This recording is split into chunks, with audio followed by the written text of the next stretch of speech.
Okay, we're live on Facebook, YouTube. Now we're waiting on Hell Twitch. yeah. Waiting on Twitch to go live. And Twitch is live. Okay, where are we going here? We have the dashboard, events, storage, scheduler. Cool. And browser. Okay, we got it. Sounds good. Okay, I love it. Well, since you would have officially beaten me on drops, if you paid attention, do you want to go first or second? No, I'd actually like you to make the decision here. Oh, you're like me to make this decision. You beat me on drops, so you get to decide. Oh, only because you didn't pay attention. Well, that's fine. That's fine. That's okay. Remind me, the Bastildon shots are 24 inches, right? They are 24 inches. They have a they have a threat zone. Yeah, what's their effective threat zone? Run and shoot. Their effective threat zone without run and shoot is 29 inches. The priest gets give them with run and shoot. They don't naturally get run and shoot as a part of the battalion. That's for coalesced. For these ones, they can heal if nearby. So it's a little different. For this one, they specifically for the verbiage is in your hero phase, you can heal 1 wound allocated to each unit. If the unit is wholly within 18 inches of a friendly Slann, they heal D3 wounds instead of 1. So that is the Thunderquake's benefit for Starborn instead. So no run and shoot, but we do have a priest, so the priest does give the ability to run and shoot for 1 unit. Without run and shoot, though, because that's probably the more relevant term here, it's going to be a 29-inch threat zone. So run and shoot is 35. Got it. 35 is the max threat zone of both Bastillodons right now. They could really punk Arcan if they choose to. They could punk Arcan. Will they? Is a very different question. Actually, 1 can do quite a bit of damage to Arcan. Yes, you are actually correct. I think I'm just gonna go first and try to get defensive. I have 7 units. Good luck, sir. Well, let's find out. Let's see, 7 units for RDP. So I go up to 2. Wait, no, that's command points. And 7 dice. I get 2 more. Wow, 2 6s. Thank you, dice. All right. So 4 RDP. Do I still want to go first? Because do you make that decision? You roll before you. Okay, you roll before you roll the RDP. You roll first, and then you do, and then the first battle round starts. Or so you got to make the decision whether you're going first or second. Got it. All right. Yeah, I guess I'll just go first. All right, so we're gonna spend 1 RDP for Nagash's command ability. We roll 1s of saves and hits, and I think there's one more thing you roll 1s of. What is it? Runs. Nagash, tell me your secrets. Saves a hit 1. And do not take battle shock test. Well, we already don't do that, so it doesn't matter. All right, and then let's see powers. It's been a while. For powers. Well, obviously, Mr. Archon is gonna try to give himself protection of the gash. Okie dokie. Goes off on. And then 10. I have 1. No, I have 0 victory points. I have 1 command point.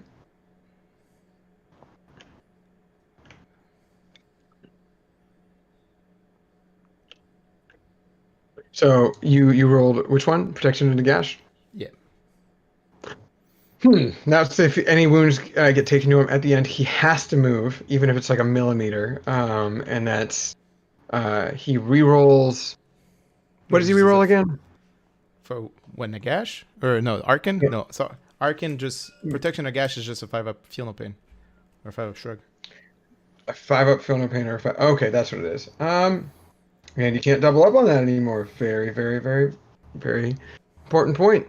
Um, yeah, it's fine. It goes off. Oh wait, you know what? You have three. You have 12 spells. No, Yes, our 11. yeah, 11. 11 you have spells. 11 spells. That's the first of 11. I have a very finite number of unbinds here. Where the heck is my Star Priest? Oh, it's right here. So Star Priest is likely not to even be in range at all. Just out. Very smart.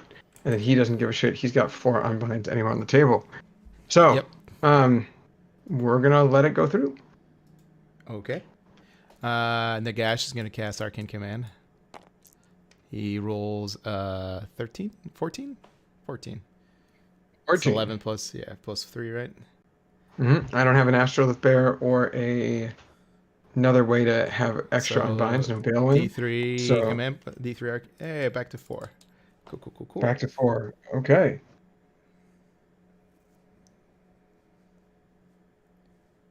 And then I think Arcane is done with his. And then the book powers, I don't think there's much to do other than reinforced battle shield.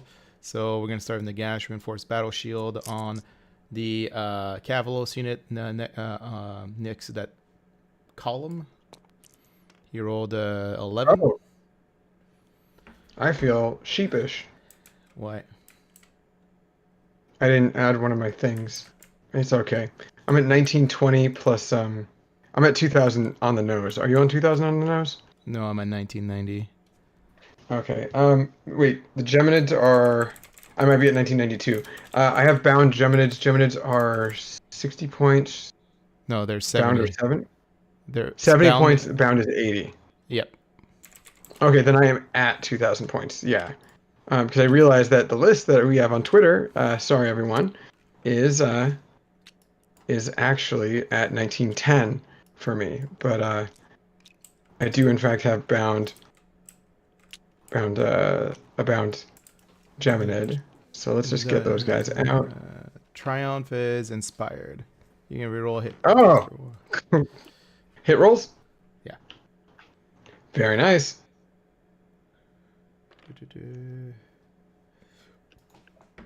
And he'll empower Nadrite weapon on this on the same unit of Death Riders. He rolled a 7 plus 3 is 10. Our Nadrite. Yeah. All right, we're gonna try to unbind that. All right, Croak's gonna try to unbind. He rolled a 6 plus 1. He rolled a 7, so it goes off. Okay. All right, I think that's it for powers because nothing else really matters. Makes sense. No, we already have table wide Mystic Shield.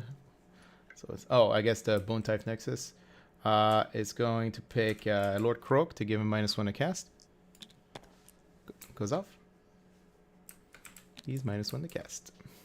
Okay, wait, is it? It's not table wide, is it? No, just pick one wizard within 36. It's the Bone Type Nexus. Oh, and it goes off. Hey. -1 to hit.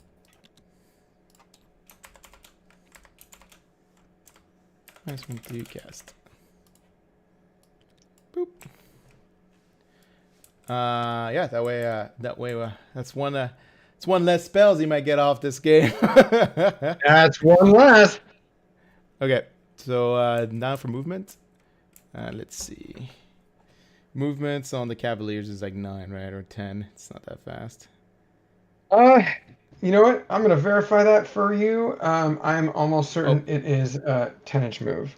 It's 12. I just looked it up. I was wrong. It was 12 all along. It tells you how often I actually run fucking Cavalos. I know, me neither. All right, so it's 12 plus 7 is a lot. 19. That is a long fucking, yeah. That's great. That's fantastic. Oh shit! They might actually get to People charge know. this turn. They might actually get to charge this turn. This turn. Or just get shot by, we have 1 command point. Yeah. Yeah. The other Cavalos unit is going to run. So 4 plus 12, 16.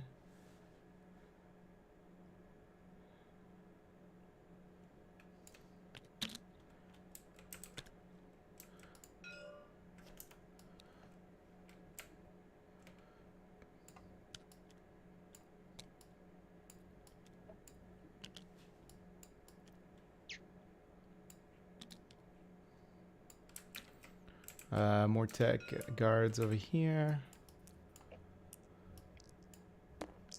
1. I guess I could have given them an extra 3-inch move, couldn't I? Who? Oh, The Rodec? No, the Cavalos, because of relentless Yeah. charge. Start of the movement phase would have been something that you could have given them some fun stuff. So they could, oh my god, there's so much, when they run in charge, hey Matt, when they run in charge, they're fucking terrifyingly fast. So, it's 4 plus 2, 6.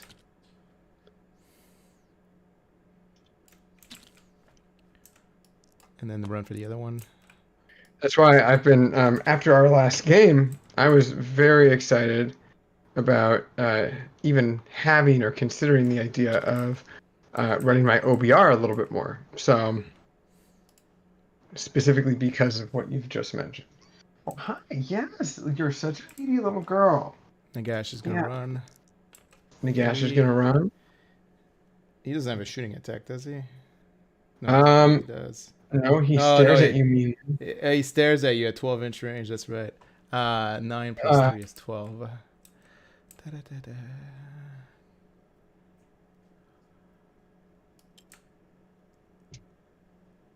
Yeah, he's got a 12-inch one shot, 3 to hit, 2 to wound, 1 rend, d6 damage. Gazes Nagash. He just looks at you and goes, "Fucking little dick." He goes crazy. Arkan, 6.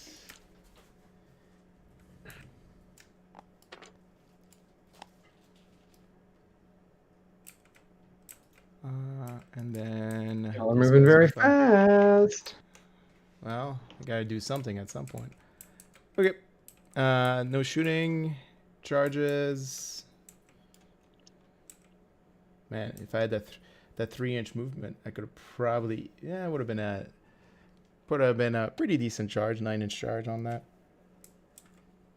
Yeah. So we'll start with the big unit over here of 5. They're gonna charge the big unit of skinks. Okay. Okay. We are gonna use a command point for that. Hey. Yeah. Yep. So we lose a command point, our one and only. Because FYI, everyone, this is my first time playing Starborn, so we gonna see what happens. Nothing happens. That's unfortunate. Well, they still get to shoot. They just don't get to retreat. They still get to shoot.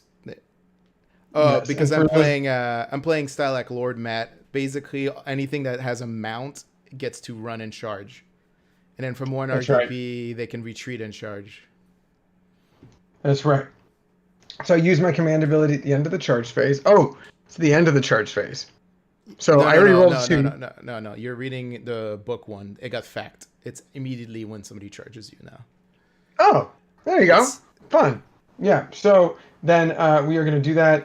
We rolled dice. We can't make a normal move. But we... Oh, no. So that's the thing. It says you can make a normal move. If it does, it must retreat but cannot run. So it is done at the end of the charge phase still. Yeah, the move is done at the end of the charge phase, but the shooting... No, the shoot... it doesn't matter. You still get to shoot. All right. Okay. First battle round. Oh, that's why. Yeah, it was really a good idea that you took first turn instead of second. In this instance, I would have just swarmed the board if that was the case. Great. Well, then we have quite a few shots that are not buffed, unfortunately, at all, with mortal wound potential. So it's gonna be 40 shots.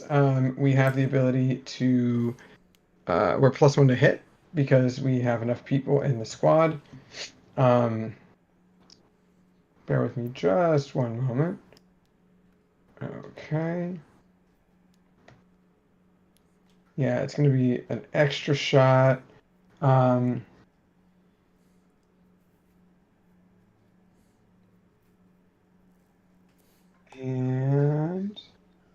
here we go. So we have 40 guys. That is going to be 80 shots. So it's going to be 25, 50, 75, 80.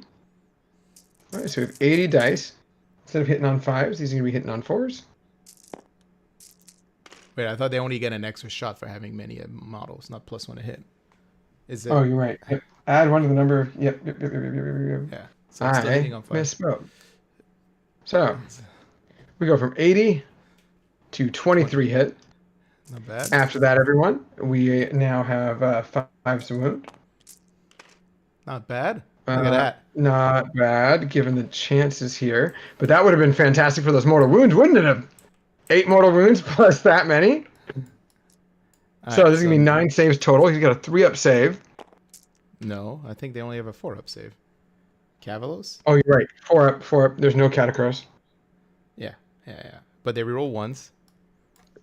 That is correct. And then 6-up shrug. And then you got, 3 potential death saves. Hello, dice. Come on. Nope. One guy dies. One guy kicks the bucket, everyone. Okay. Okay. Right.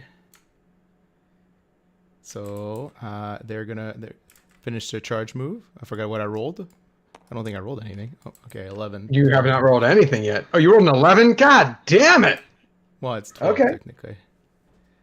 I'm gonna need more eggnog for this, or soy nog. Haha. Hello, dice. We have enough to spread the love, sir.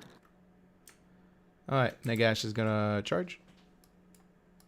He needs a 12. Yeah. Oh God, are you fucking? You know, I need to actually look at this dice roll. Oh, you rolled an 8. Yeah, I didn't make it. And then over here. Over there. Yeah. So that's an 8. 6. No, it's a 7 plus 1, so it's an 8. Wait, they're +1. Oh yes, banner. Necrophonos.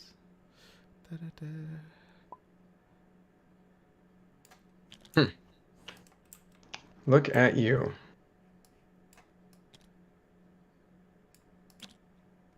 So someone is actually watching this. Who's Corporal Corn? I don't know. Probably Rocco. We did not make this. Probably Rocco. Rocco, let us know if this is you. Let's see. That's it for that. We're going to pop the RDP mechanic over here. Matt, hit us both up if you're looking to build a computer, because I learned from Jeremy, and I learned a lot myself too.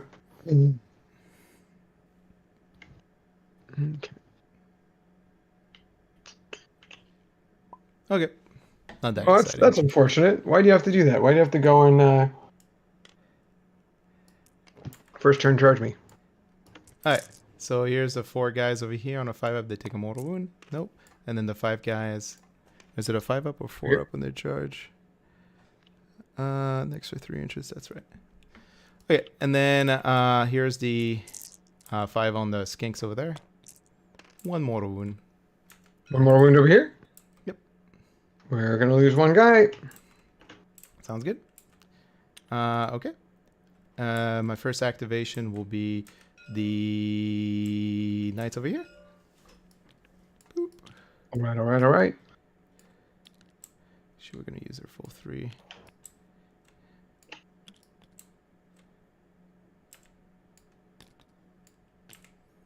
Probably should have brought an Astrolith Bear.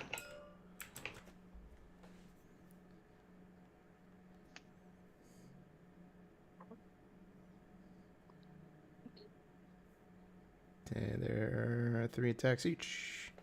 They are 3 attacks each. For the riders, so 12 swings. Oops, I didn't want to delete those, but all right. 8, 12, And then 1 for the sergeant. Yeah. So here's the Jeremy's writers. passwords are all. What? Here's the writers. We're rolling 1s. Okay. I got 2 extra hits from the Nadrite blades. You did. And then winning on 4s. Winning So on 4s. Okay. So 4 just wounds 4. only. Minus 1s? Yep, minus 1s. And then the Okay. horsies. 1, 2, 3, 4, 5, 6, 8. 1. I'm just ignoring Greg. He Mr. Gaslight Central over there. All right. I just love it because there's someone who just actively tries to bully you. So I'm a big fan of it. But And then 3 saves, no rend from the 3 horses. saves, no rend. So let's start with those ones first. Okay. Those all go through. Oh no, one of them does not. So that'll be 2 so far. And Wait, then they there's have gonna be 3 that are, or 4 that they're are both splitting 6s. shields. So that'll be 2 plus 3. That means 5 total die. Sweet. Another again. We're going 1, 2, 3, 4, 5. Yep. Okay. And Activation. that is going to be from 1 squad. Good. We're going to activate next with really the last stand of these skinks. They're going to get outside of an inch of this terrain. Why does it show? Oh, it did the vertical. There we go. So, oh, we just changed the color of the map. Thank you. That's fine. I'll find it eventually. We're okay. Yeah, that's acceptable. Oh. I'm just gonna keep Okay. going until there we go. This is a nightmare. I was like, this is my fucking nightmare. Oh, but all your bases are below the map now. Fun. Mm-hmm. That was the point. Just as planned.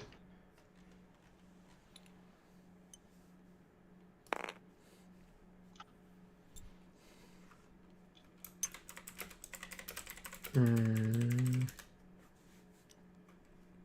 already know you're gonna be able to get the full fucking thing.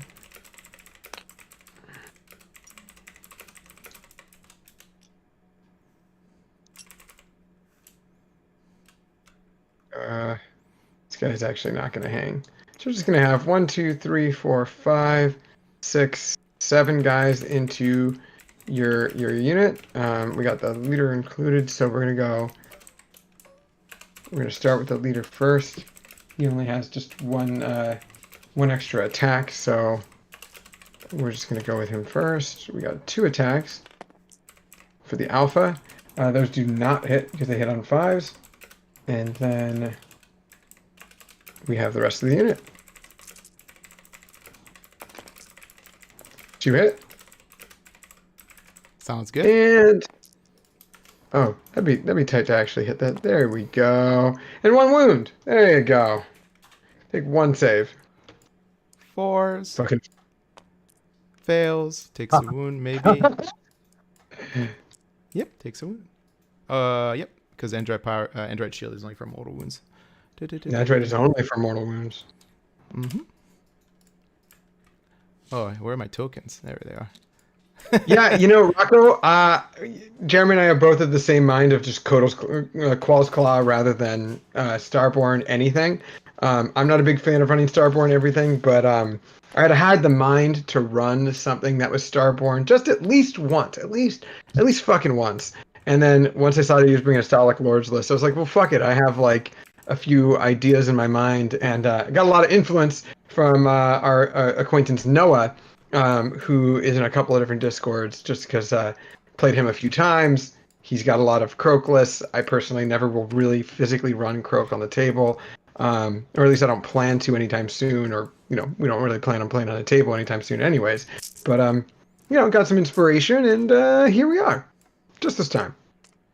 All right, so we got 4 explosions, which are double the hits because of empowered weapon. So 8 additional hits. Okay, and then winning on 4s. The great equalizer. There you go. That's my line. All right, so 13 wounds and -1. They're dead. No, they're not. Okay. I can pass a bunch of 6s. Sounds good. You're saying there's a chance. You're saying there's a chance. I I mean, you ran did. 2. These are 8 wounds. I've only lost 9 or 1. So there's 1 guy 11. left. No, you rolled 13 dice. You made 2 saves. Math says 11, Alex. Oh, yeah, that's 11. Math is hard. Math is real hard. Can you tell? Can you tell that math is hard and that I am in another fucking galaxy today? That's tight. Okay, cool. Awesome. They are toasty. That means that I strike back with the only unit that can. Okay, let's get some extra movements here, everyone.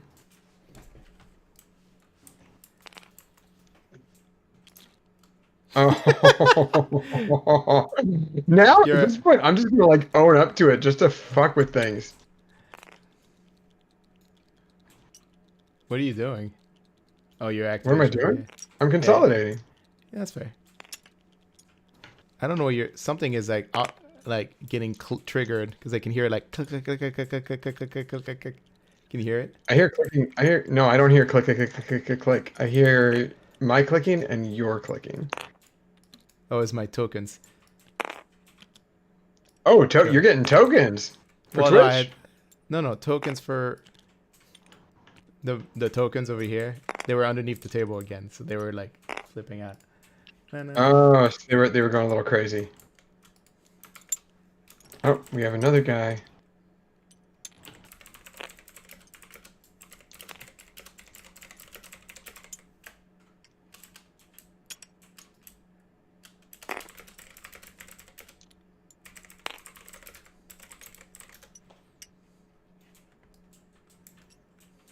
I assume that you're already basically in base to base with me. So I'm just doing this to make sure that everyone is on the up and up.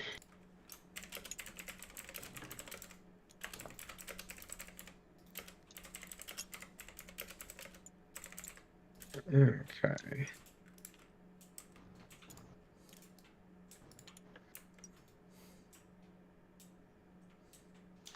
Actually, I'm just going to touch him right there so we know where his base is.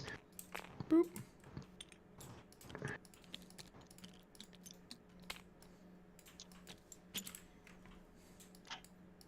Okay, so we're going to go 1, 2, 3, 4, 5,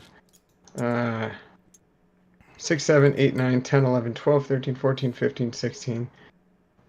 16 of these guys. Sounds good. We are going to go... Well, first of all, we're going to check just one thing here. All right, so that's going to be 16 times 2. So we're going to just do this essentially twice. All right, so first round with 5. It's going to be 4. Sweet.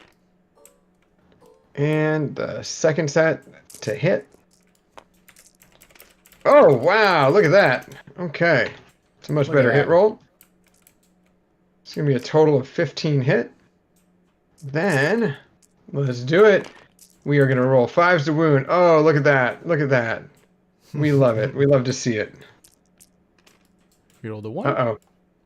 We rolled a 1. There you go. Saves. Death saves. Nope. He died. Boop. In fact, these guys really, really, really don't like that. Okay.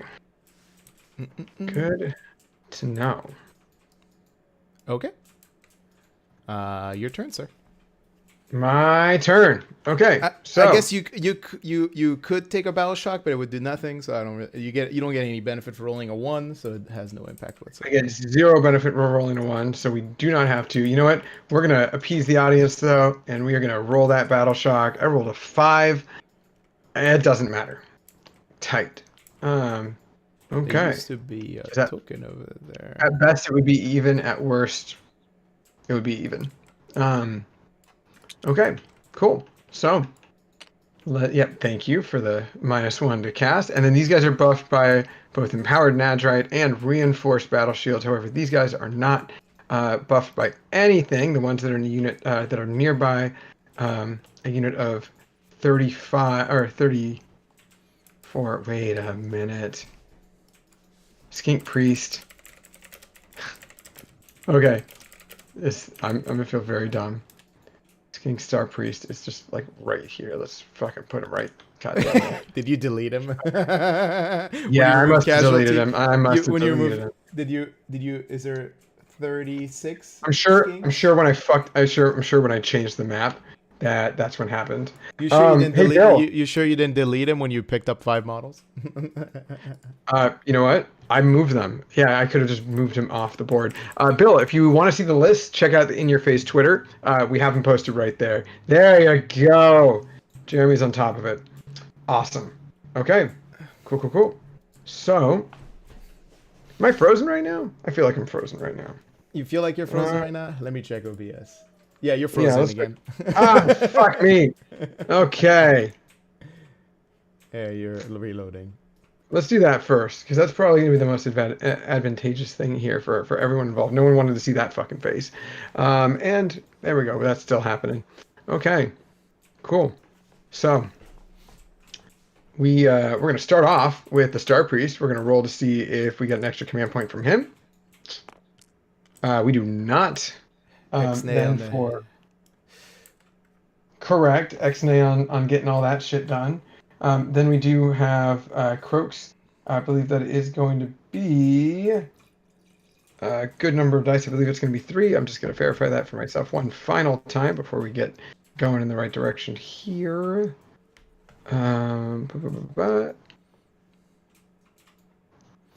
Okay.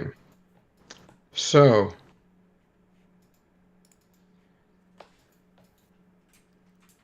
Bear with me one moment. It will come online next turn, Bill. Right now, this first turn was very much more of a surprise. I forgot how fast Stalak Lords Cavalos were until like this first turn. I was like, oh yeah, they get to run and charge. That's amazing. Exactly. They are fast as fuck. Which I appreciate. That's very fun. Okay.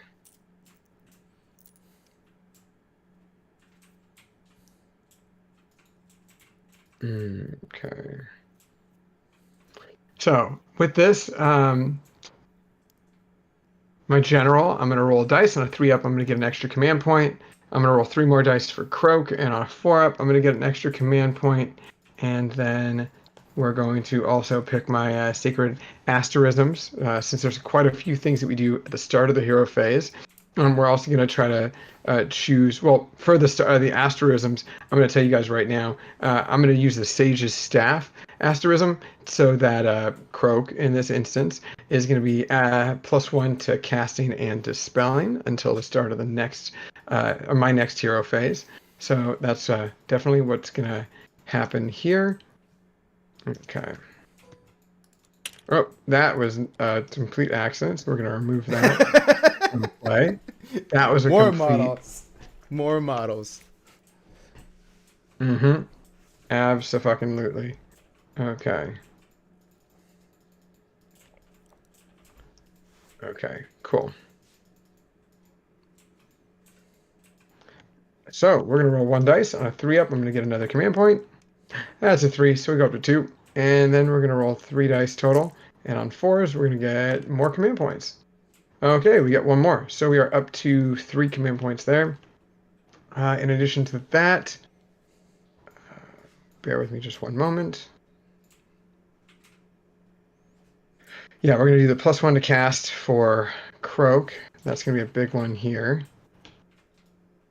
Oh no, he's back to his regular +1 to cast. Oh no, he's back to even. So hey, we're just going to remove the -1 to cast because it'll be an even cast instead of a +1. That'll probably make things a lot simpler here. And then, yeah, after that, we do have the Astral Herald. We already did that, so we are going to jump into the regular hero phase abilities now. We've lost some guys, so we need to really think about this. I'm not going to use the command ability for Croak. That's not really going to be relevant right now. Skink Priest, though, is a little tempting for a +1 to hit for his command ability. There we go. Okay, he's wholly within 12, but he is definitely not. He is wholly within 12 of very few units. But he is wholly within 12 of these guys. So he is going to use his Serpent Staff. 1 mortal wound on 6 is a wound on the Salamanders, the Star Priestess. In addition to that, we're going to roll a dice for the prayer for the Skink Priest. On a 3-up, it goes off. That is a 1. Fuck you for saying no. So it doesn't go off. Are we going to use a command ability? Probably not right now. Yeah, probably not right now. So we have a whole ass unit of guys right here. You have a the Nadrite Shields is a 5-up save against mortals, correct? Yeah, Empowered Nidrite Shield is 5-up against mortal wounds. Okay, and it's a 5-up to ignore mortal wounds, so it's either that or the shrug save for death, correct? Yeah, you don't get both anymore. Yeah, you don't get both. So all it does is give them essentially a 5-up against mortals. Nothing more, nothing less. Let's see. We got to think about this a little bit, just because we lost a chaff unit, of course, which isn't a huge deal, but it's something to pay attention of, everyone. Okay.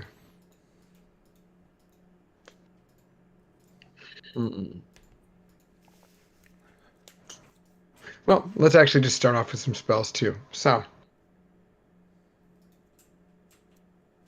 well, we got to do the Starstones. Yeah, we did the Starstone staff first.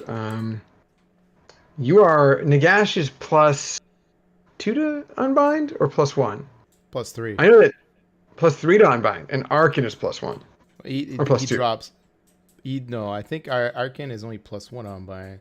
Yeah, so so Nagash loses the spell as he takes 3 wounds, and then Arcan is.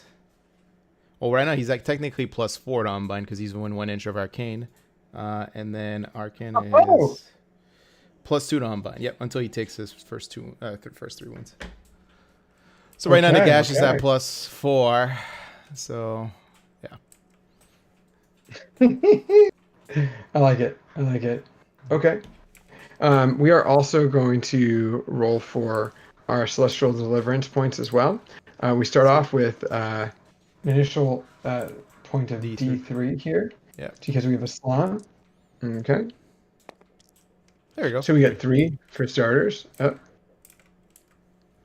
And then I don't believe there's anything else here that I can use that for, because it would be another D3 if I had an Astrolith Bearer, but I did not bring an Astrolith Bearer here. Okay, so we're going to start with some unbinds here. We're going to do a -1 to hit spell first, or not unbinds. We're going to do spells. Hey, I'm going to pick this little fucking beast up though. Woohoo! Okay, so we're going to start with the Star Priest. He is going to do. See, I want to retreat this unit of 40, but at the same time, being able to just shoot into this unit, it's very helpful. Very, very helpful. Kind of have to do that, don't we? Yeah, that's the answer. We're going to have to do Hand of Glory. We're going to start off with that. Star Priest is going to attempt it. Goes off on a 9. Do you want to try to unbind that? Yeah, I got like 8 unbinds. I think it's more. Yeah, you have more unbinds than I have spells. Well, that's just Nagash, so I have a total of 11 unbind. All right, Nagash on the first unbind, he rolled a 7 + 4 is 11 or 10. Sorry, no.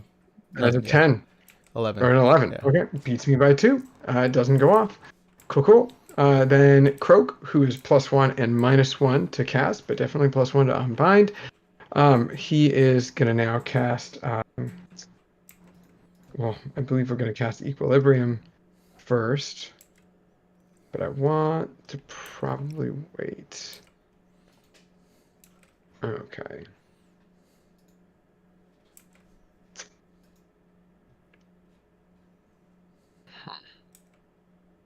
Also, no one got hurt in the turn before. That was part of the Thunderquake, so no one is needing to heal at all for that.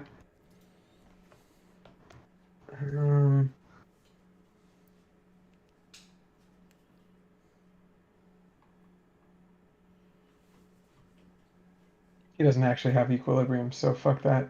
We're not using it. Cool. So we're going to start with Celestial Deliverance. That might not even be relevant. It's units within 10 inches. They are not within 10. They are within 10.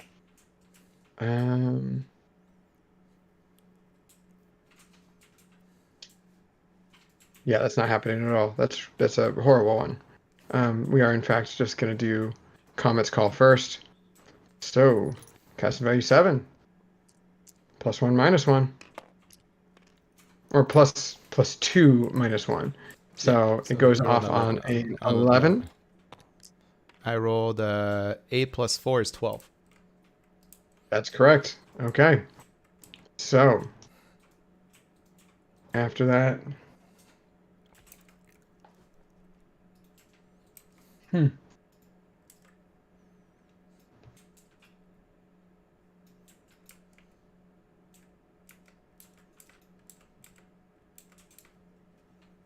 a little bit of a tough one, sir.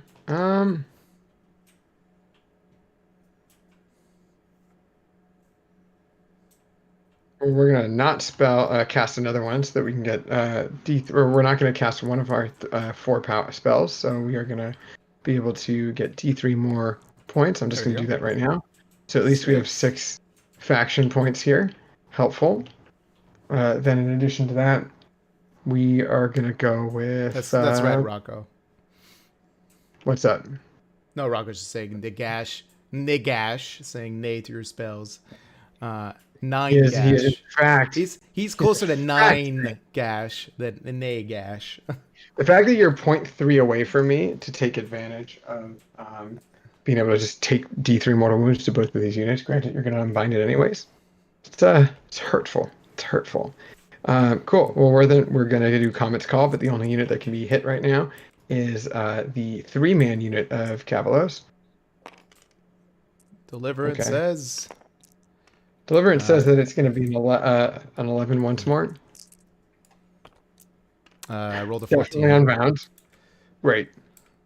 And then we are going to do Mystic Shield. That'll be the last spell for Croak. It is also going to be a 10 again. +1 is an 11. +2, well, 12 down to 1. I rolled so 12.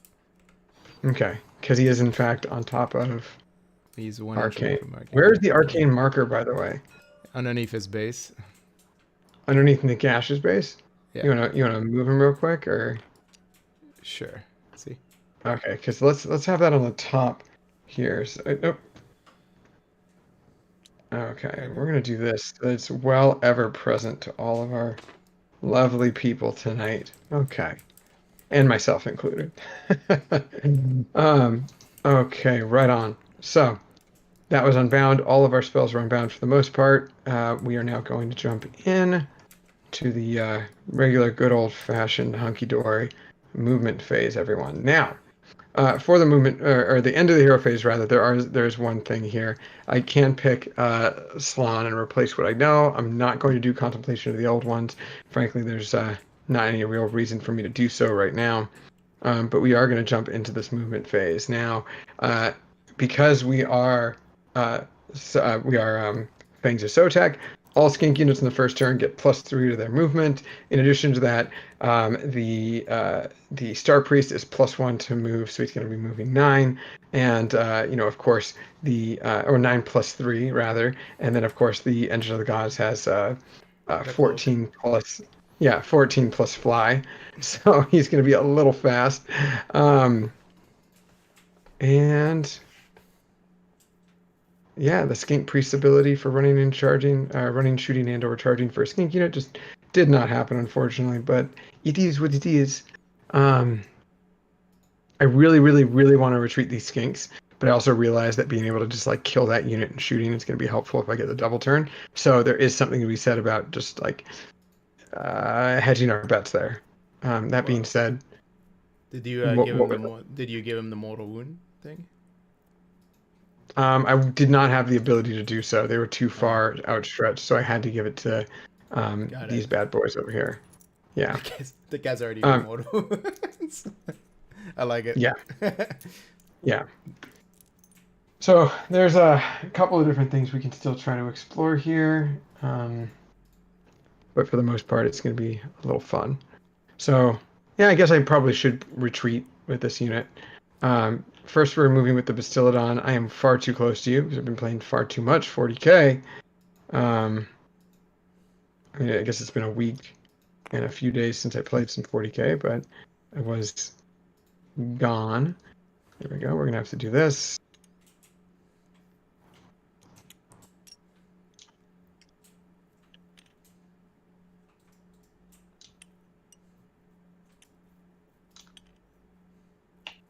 Yeah, salamanders are gonna have to back the fuck up.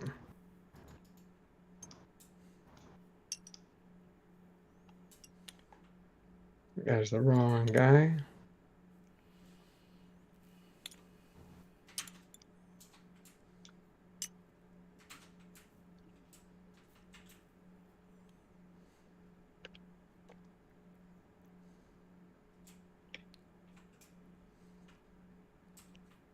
Mm.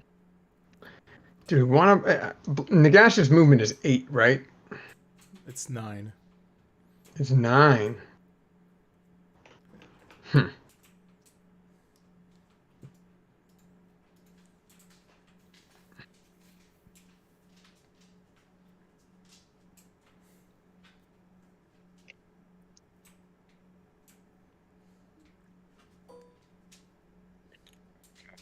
It's just easier for me to do this.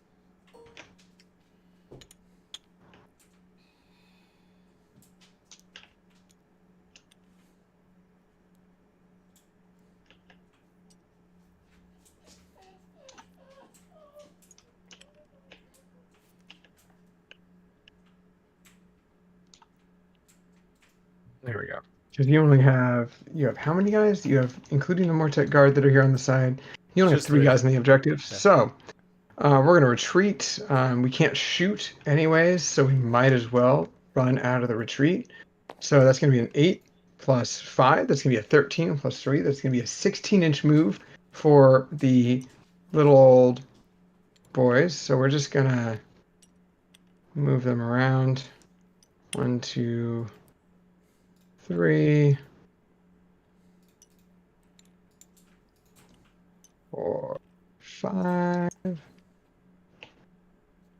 We're good there. 6, 7,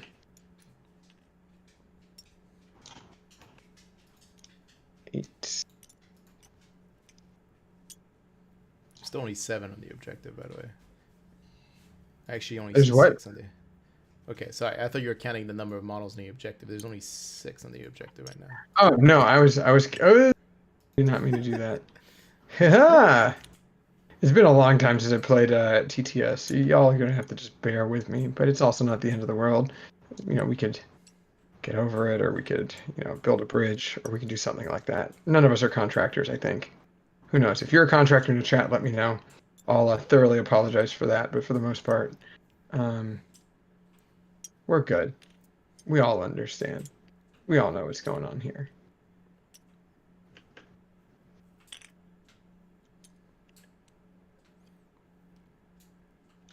Okay.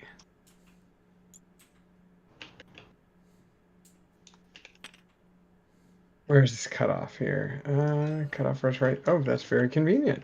Okay. Okay. We also did not mean to do that at all. Na, na, na, na, na, na, na, na. Anyway, erase the drawn lines because that didn't need to be there anymore.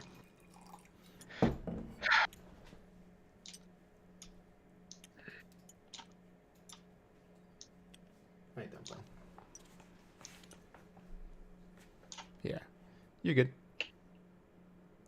Yep, just barely. I was winging it, so there you go. All right, cool. My eyes told me you were good. Oh, well, those eyes. Those eyes. We're not going to do karaoke tonight, so we're going to shut the fuck up. Okay.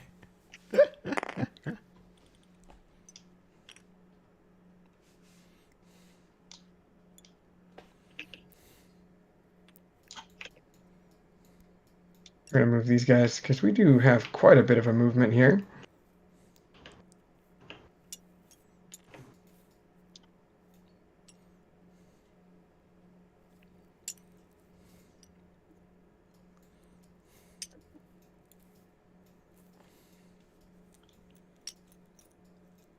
Okay. One thing we're going to double check. Yep, we are good to go there. So we're essentially going to back everyone up to B3 from this guy.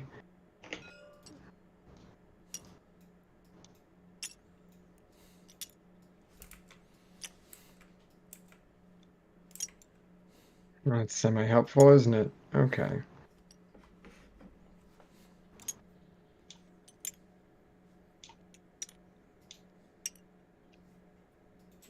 Okie dokie.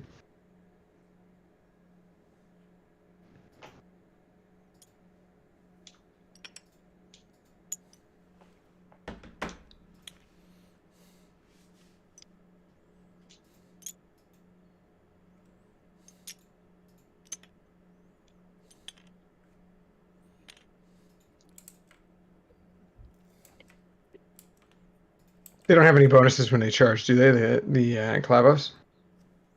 If they did, I did not include it. Oh, you know what? He was within 3 inches already, so he actually can't move because he is already accidentally. Just do the use the clip-ons, the ones that. Yeah, he's already within 3 right there. Yeah, and he I'll couldn't use apply that in. Yeah, I could. There was no way of piling in. No, yeah, there wouldn't. I want to say this was intended, but it was not. Oh yeah. It No, was I not. totally, I totally had like a super Ladrat weapon on the charge, but I totally forgot about it. Didn't matter. It would have given me 2 extra hits. It would have given me 2 extra hits. It didn't matter. I see you're a man of culture as well. Okay. Let me see before you move. Too late. Oh, Now you move. yeah. Well, good thing we can press escape, and then that fixes that. It's Alex proof. Pressing escape is Alex proof. It's exactly at 3 inches. I'm doing the auto bind one. It's exactly at 3 inches. So yeah, you're correct. Which is the best form of correct. I thought technically it was the best form of correct. They're all corrects. Man, this red wine is so good, but I will not buy it. Which one? Which one? It's Clos du Pèlerin. Clos du Pèlerin, which just means the Abbey of the Pèlerin, or the guy who goes on. What's the religious? Basically, when you go visit the Mecca, what's it called? It's like a journey to Mecca. It has a pilgrimage. Pilgrimage, yeah, the Abbey of the Pilgrim, basically, and then Pomerol is the where the grape is from. It's a very small lot of land in Burgundy. It's very good though. Actually, is it Burgundy? It might be Bordeaux. I forgot. Oh, Gironde. Yeah, Gironde. Oh, it's very good. I saw it at Providor. I was very shocked to find it. You don't typically see very much Pomerol in the. No, you wouldn't. But it is very good. Okay, cool. Good to know. Okay, so that is going to be the end, or at the end of the movement phase. I'm going to be able to just move a unit anywhere. We're going to move these guys for Lords of Space and Time. Yeah, fuck those guys. Yeah, you're gonna have to fuck them. Yeah, you're good over here. Yeah. So we're just going to put one guy right there. You don't need one guy to go. Yeah, everyone knows the rules. Yeah, all it takes is one. Fucking Schmoller. Yeah, so it's funny that Schmoller is so really into like that. Oh, everyone gets a slice, or one slice. Everyone knows the rules. One bite. Everybody knows the rule. It's one bite. Everyone knows the rules, which is from Barstool Sports. It's funny. Yeah. My fiance and I, and in quarantine, we've been really, really into just watching trash television, and we switched from some of the standard reality TV that we have been watching lately, which we can talk about later, to Bar Rescue, which is really bad. It's just kitchen nightmares, but it's with like a famous bartender guy, or like famous with air quotes. And it's it's bad, but it's also fucking hilarious to see the guy like scream at the top of his lungs. Um, it's a good time. It's a good time if you want to make yourself go, hey, I am not a dumpster on fire. Um, okay, cool. So we moved 2 guys on the objective, despite us having only the need to bring 2, or only to bring 1. You know, so we're there. We got our participation trophy. Then we are into the shooting phase here. Now, unfortunately, this 35 or 36 man unit of or skink, lizard unit of skinks can't really do all that much. But we are gonna double check. I believe I can do one more thing at the end of the movement phase. No, that's not the case at all. I'm gonna double check something here because we are unfamiliar relatively with Starborn, but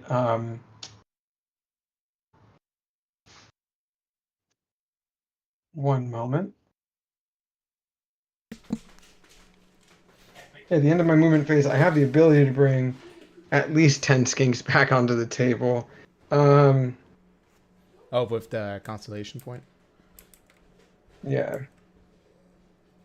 You know what? I actually can't.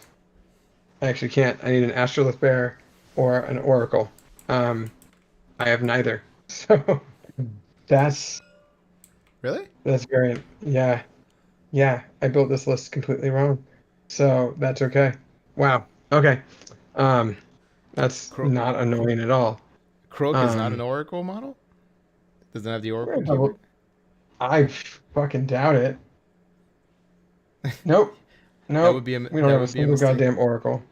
Okay. So hey, there's a reason why certain things happened earlier in the year. So this is just fitting in line with that. Cool. Thank you Well, so I didn't. much. It makes a difference for me because I always don't target the astrolift bearers with like shooting or.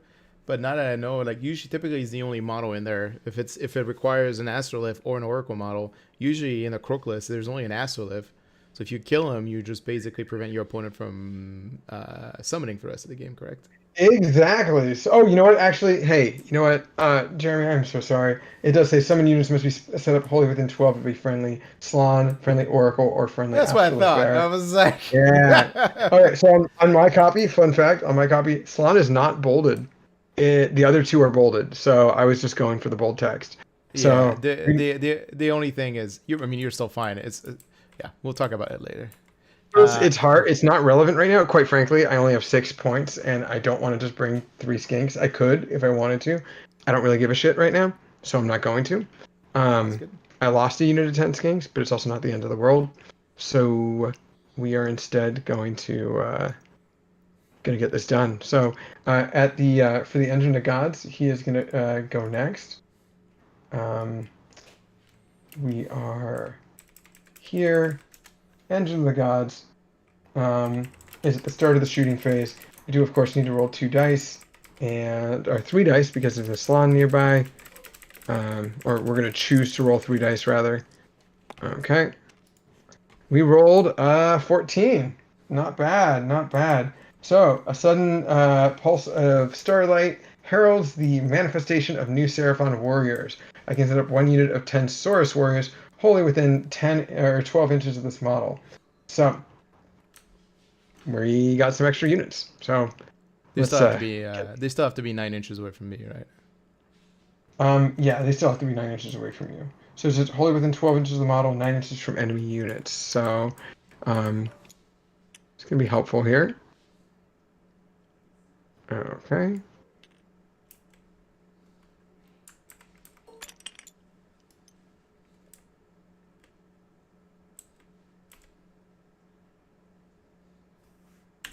Uh, You found some warriors. yeah, I'm getting some warriors out right now.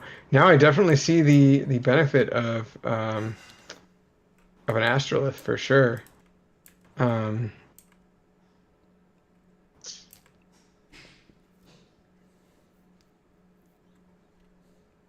okay, TTS is going a little slower than I'd like it to. Source warrior, nope, that is not the correct one.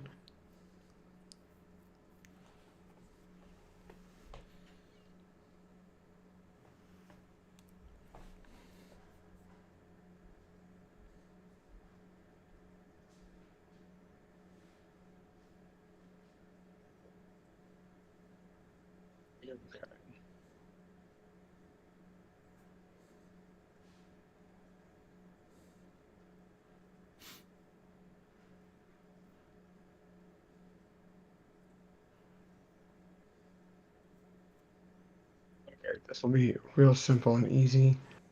We're just going to go with that warrior has a spear. We have no reason to run the spear. So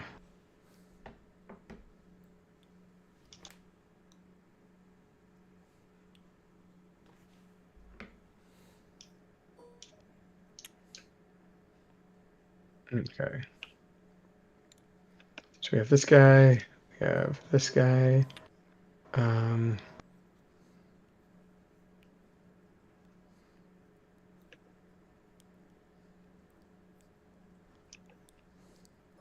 We have this guy. And then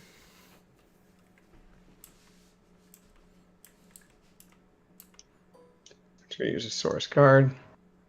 There we go. So we got 1, 2, 3, 4, 5, 6, 7, 8, 9, 10. There we go. Look at that. I love when a plan comes together.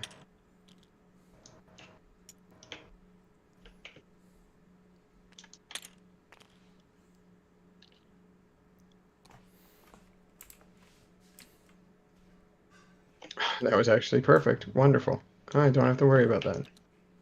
All right. It has to be wholly within 12 inches of a Slon and I thought outside that of 9 was inches. no. That's the engine of the god one. You're summoning from the Mm, engine of the god. That one is specifically to within 12 of his. you're right. That is within 12. So we only have to do one thing. We just have to move 1. And we're going to go like this. There we go. Perfect. Okay. So, end of the movement phase. We're going to start with the start of the shooting phase now. We are going to hit the Bastillodon. He has a 24-inch threat zone. Cool. We're going to wait. We're going to hit the Salamanders first. Salamanders are going to go into the Death Riders. Okay. They have 4 shots each, so that is going to be 12 shot or 8 shots going into the Cavalist Death Riders. Yep. Here goes this 2d3 mortal wounds. Should have made them +1 to hit. Did not make them +1 to hit. So that is going to be 5 hits total, but these are going to be 6s, or these are going to be end the sequence, and it's going to be D3 mortal wounds instead. So it's going to be 3 hits, and then we're going to do these 2 D3 mortal wounds later. Now it's going to be 3s to wound, 6s to wound cause D3 mortal wounds in addition to normal damage, or a mortal wound in addition to normal damage. So that is going to be 3 minus 2s. They all go through. So I'll go through. So let's do the mortals first because you do have a better death save against them. Oh, all right. So the mortal wounds, that is going to be 2d3. We're going to pull out with 4 total. 4. 4 5-ups. 2 go through so far. 2 go through. Okay. And then we're going to start with the other ones. These are going to be D3 damage. These are not mortals. Ooh, that was a lot worse. So it's 4 more, but these are 6s. Yep. So 7 total? No, 6 total. 4 plus 2. 6 total. So it kills 2 of them. Yep. Actually, there was one guy with 2 wounds taking a wound already, so that guy goes down to 2. Yep. Okay. And then we got pot shots over here. They are going to all go into that unit, so this is all just going to be 10 shots. Okay.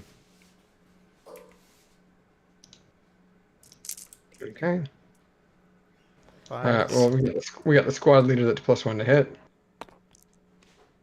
It does not hit. Thank you.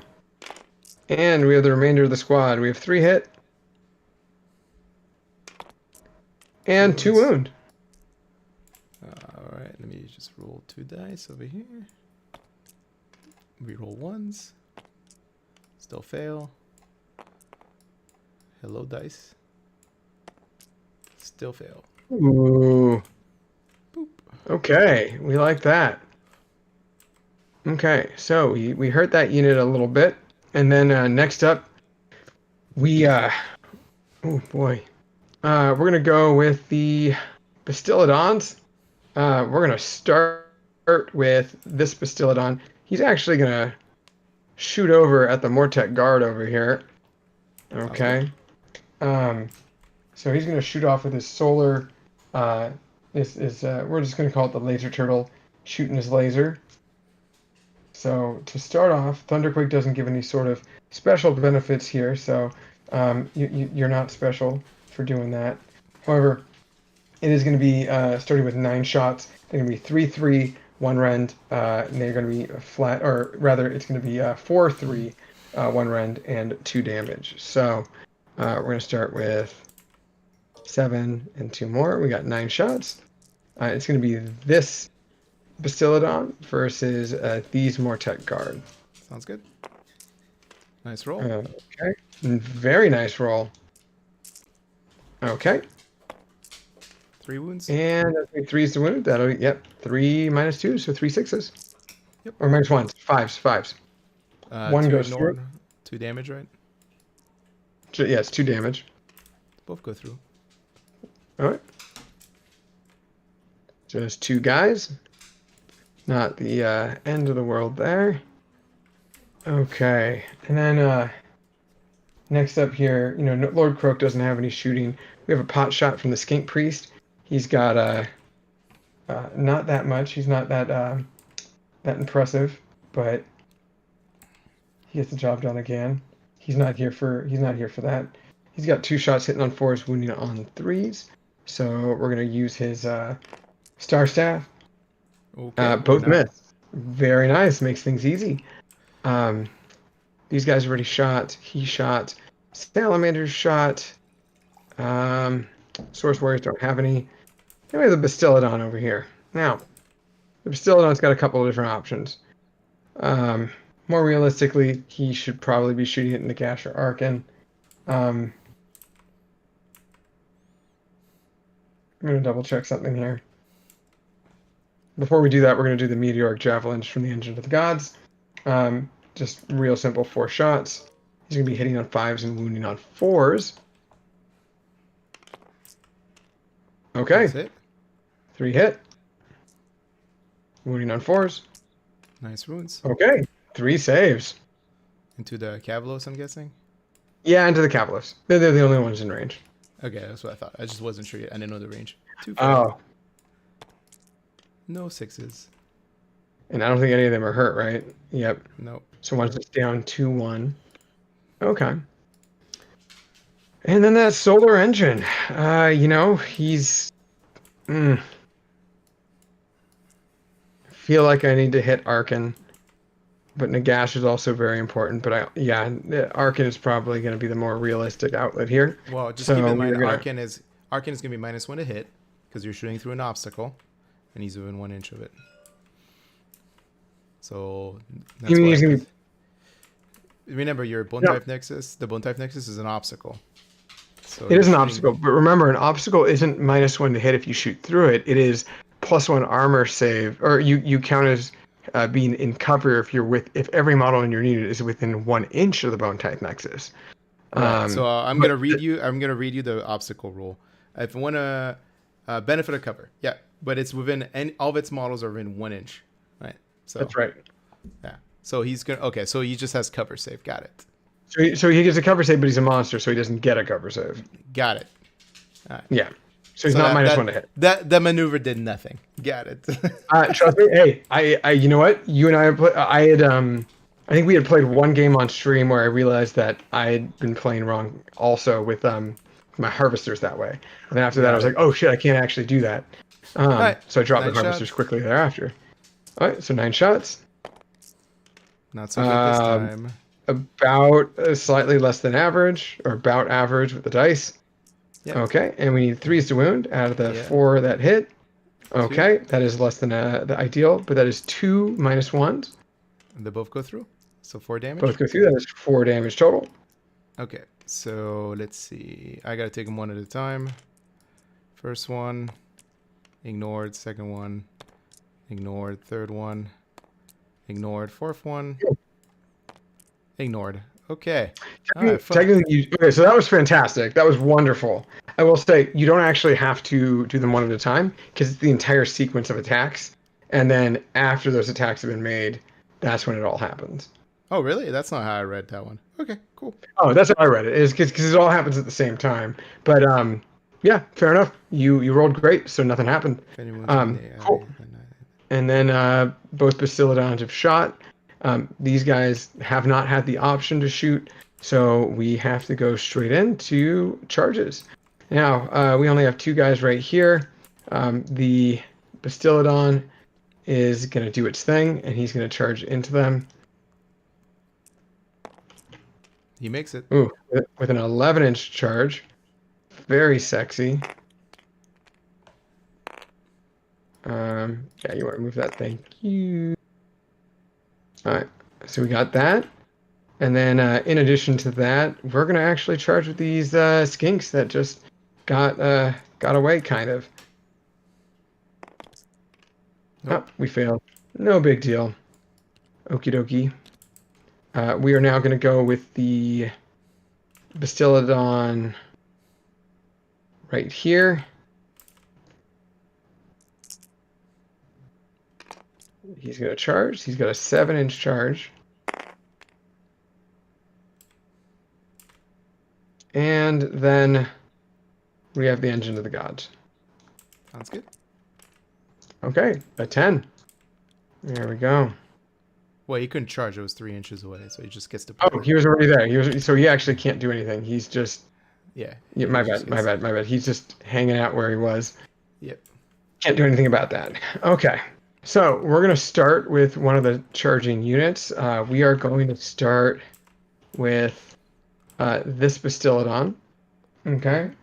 They're not all that crazy in combat, but you also don't have very many models in the unit. He's just got 3 attacks for his bludgeoning tail, 3/3 1 rend D3 damage. So we're going to take a 3rd dice. We're then going to roll 3s to hit. All hit. Very nice. We're then going to go 3s to wound. Ooh, less than ideal. Just 1. 1 minus 1. Alright, so 1 save. Alright, goes through. Cool. That is going to be D3 damage. So, just 1 damage. 6 up. Nope. No, 1 guy. No, that's the wrong unit. Wrong unit. This is this guy. Oh, okay. I'm sorry. Yeah. So he's dead? Oh, well, that is convenient, in fact. Dude. Okay, cool. You get your next act. I guess we'll do the 2 over here into the Bastiladon. So we got 2, 3 attacks from that guy, and then 4 for the sergeant.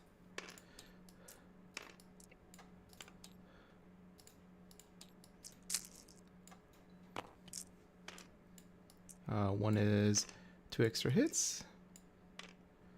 All right. Okay. All right. Because Empowered Nidra weapon just doubles it. All right. So 2 saves and -1 so far. And then Yeah, well, it doesn't double. It just adds an extra hit. Yeah. And then the mount attacks. Rerolling 1s. 2 hits. 2 wounds. So 4 saves total. 4 2-up saves. There are 3s to wound as well. The mounts are 3s. The swords are 4s. Got it. Okay, so how many Natrite? How many mount? It doesn't matter. You're Bastiladon. You ignore Ren until you drop. That's right. So 4 total. Yep. Okie dokie. So just don't roll 1s. Yep. Don't put that fucking evil on me. There you go. 1 2 3. Yeah, not a flush. All right. So, yeah, I rolled 1/1, so I lose 1 wound. And that's on this Bastiladon, right? Mm-hmm. Yep. Yep. All right. Speaking of which, that Bastiladon is going to attack back. Oh, you know what? Actually, there's no reason to. Engine of the Gods is gonna go. He's just gonna do his thing. Yep. Okay. An engine. My kitten is now attacking my home gym floor padding. That's fun. He thinks it's a scratching post. That's fine. That's Fucking fine. sociopath.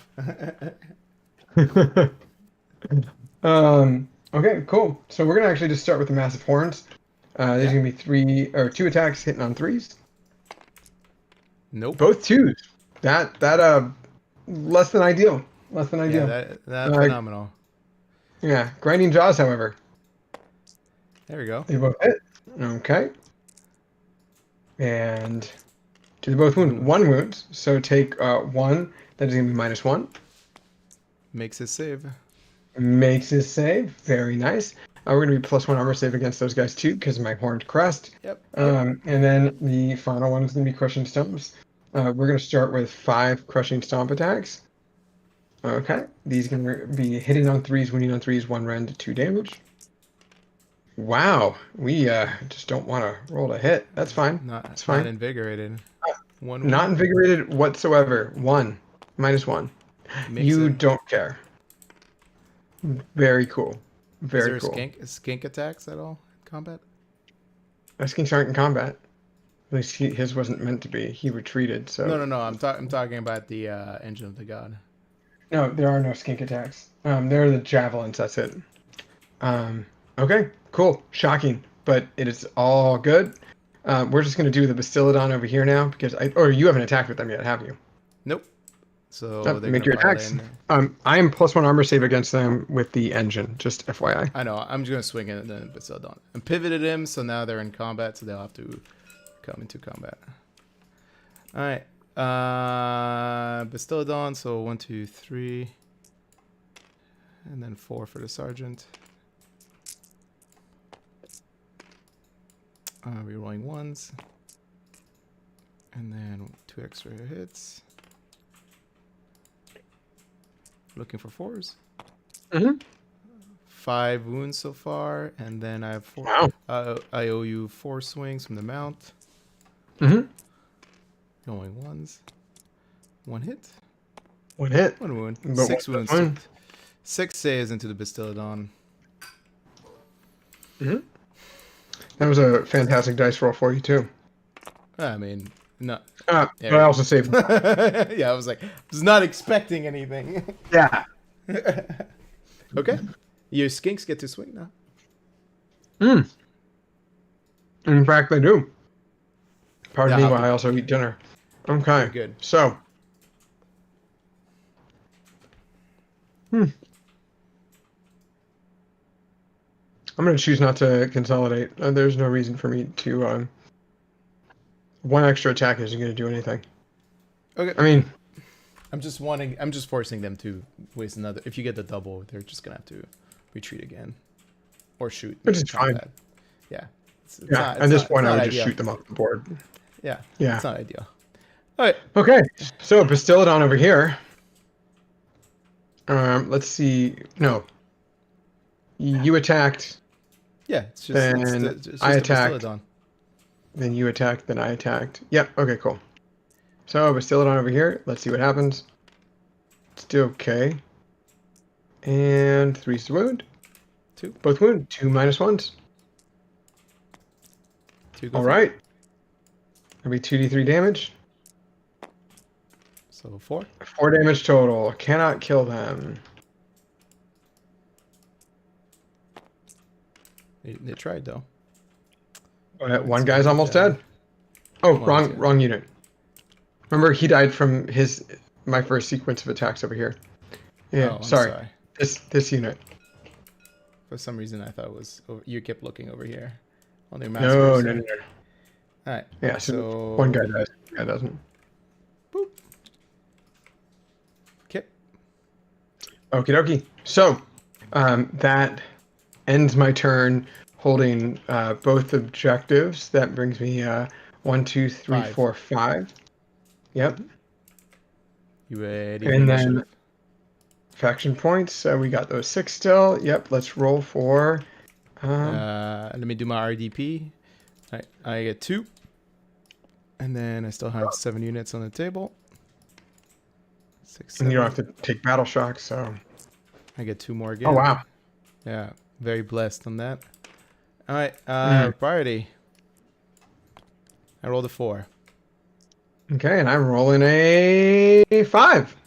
All right, take that double. Gonna have to take that double. Now you're still on arcane terrain, which is fantastic for Nagash. We are gonna go up at command point. We're gonna roll for the Star Priest on a 5 up. We're gonna go up 1 more. We go up 1 more. We are up to 5. We are then gonna roll the Slan or the Croak. We're gonna roll 4s. No 4s. And then we're gonna roll 1 more dice for my general and see if we get another one there. We do. So we go up to 6 command points. We also have a Slan on the battlefield. So in terms of faction points, how many do I get? I get 1 more. We're up to 7. And then... Hi, John. Hey, John. Okay. So, other hero phase abilities that we have to do. The star staff. We need to utilize that. We do not have a big fucking unit wholly within 12 because we didn't, put that much care into that apparently. But we're gonna have to continue to persist and give it to these salamanders. So that's what we're gonna have to do. And in the meantime, Skink Star Priest is gonna use a command point to make them +1 to hit as well, because we will not forget about that 2 turns in a row. In addition to that, our host is going to be +1 to cast once more, so this persists on Lord Croak. And then what is it, right? These guys have to retreat or stay there. It's much more advantageous for us to essentially stay there. But first, we have 3 wounds right there and 3 wounds right here. Okay. Let's see.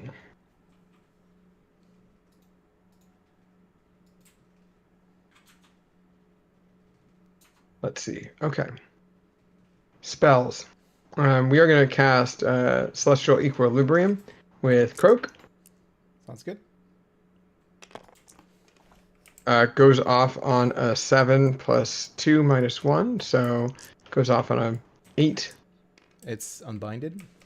It's unbinded by Nagash. Very nice. Yep. For those who are just here, just now watching, Nagash is on arcane terrain, so he is at +4 to unbind. So very sexy, very very sexy. In addition to that, we are going to cast the Comet's Call. Yep. Does not go off. Needs a 7. We rolled a 4 + 2, so even with the -1, especially with the -1, it's not happening. So, final thing, because we are going to take another command point, or we're going to take one of our spells, remove it, so that we can, of course, get more summoning points. But final one here is going to have to be Celestial Deliver. Nope, we are outside of the sexy zone. Let's call it the sexy zone.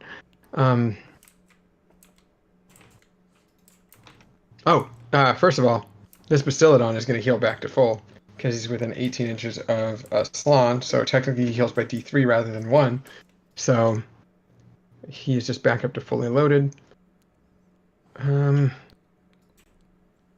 Croak, I guess, is just going to cast something. Fuck.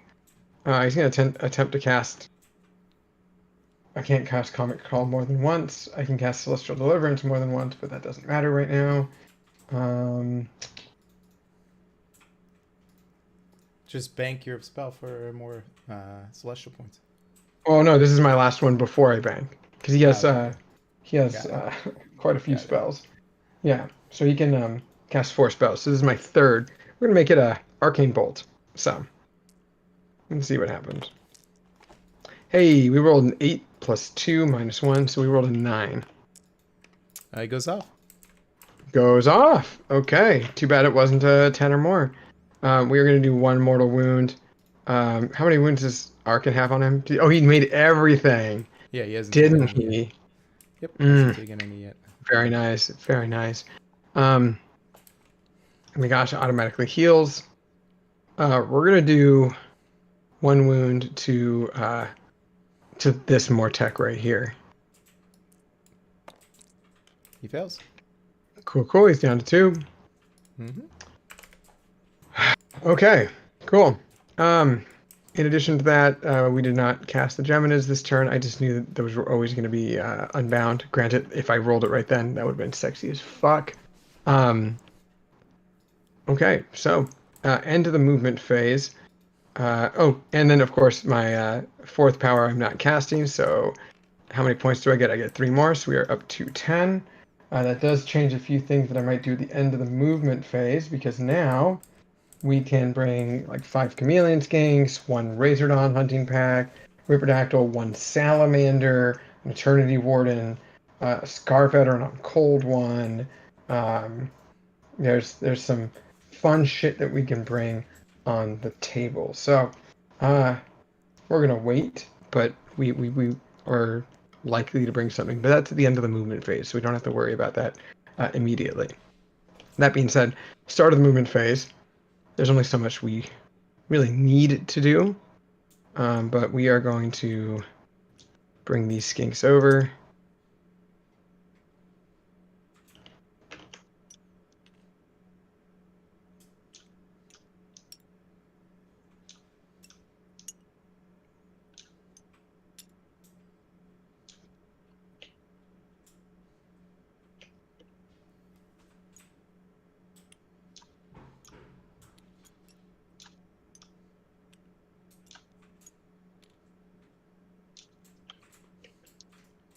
He's going to continue to be there.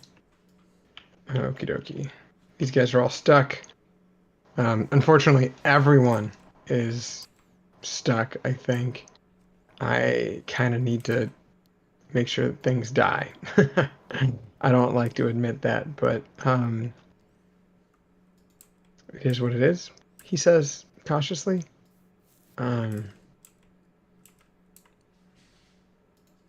Yeah. Okay. Oh, yeah. And then start of the shooting phase, we'll have a whole another situation happen. Is he within 12? Or does it have to be wholly within? Let's double check the engine of the gods and his ability. The friendly slung is within 12 inches. Okay. There we go. Tight. Well, we got to do some damage here to you, sir.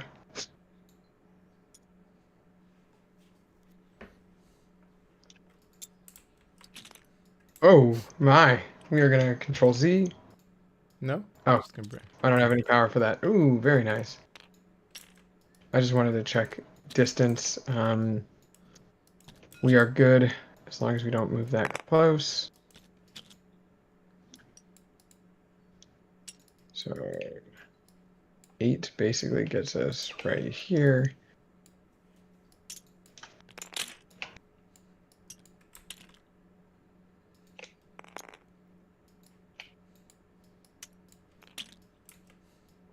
Oh.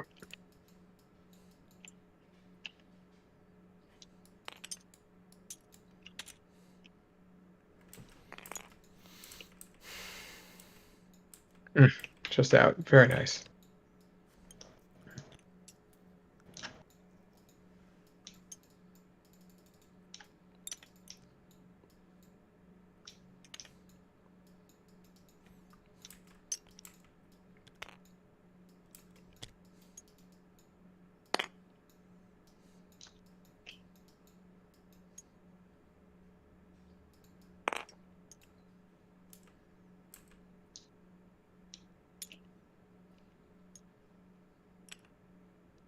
He's back up.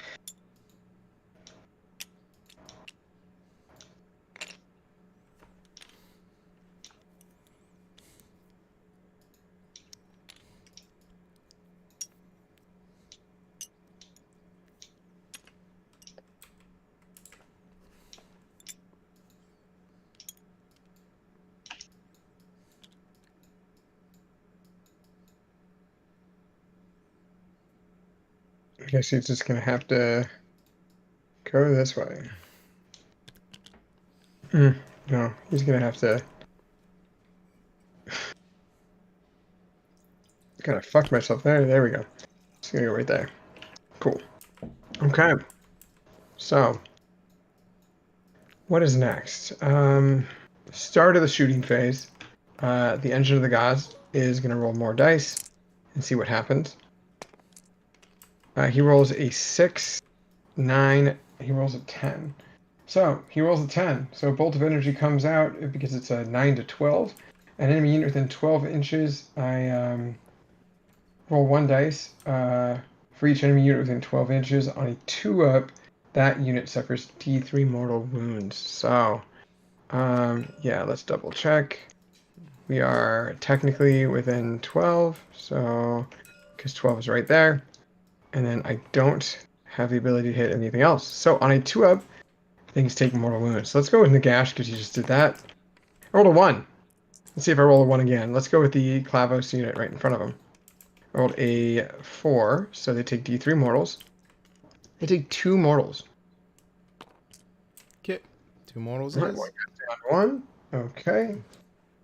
Other start of shooting phase abilities. He is going to use his javelin. Let's start with that. So this is going to be, of course, 4 attacks.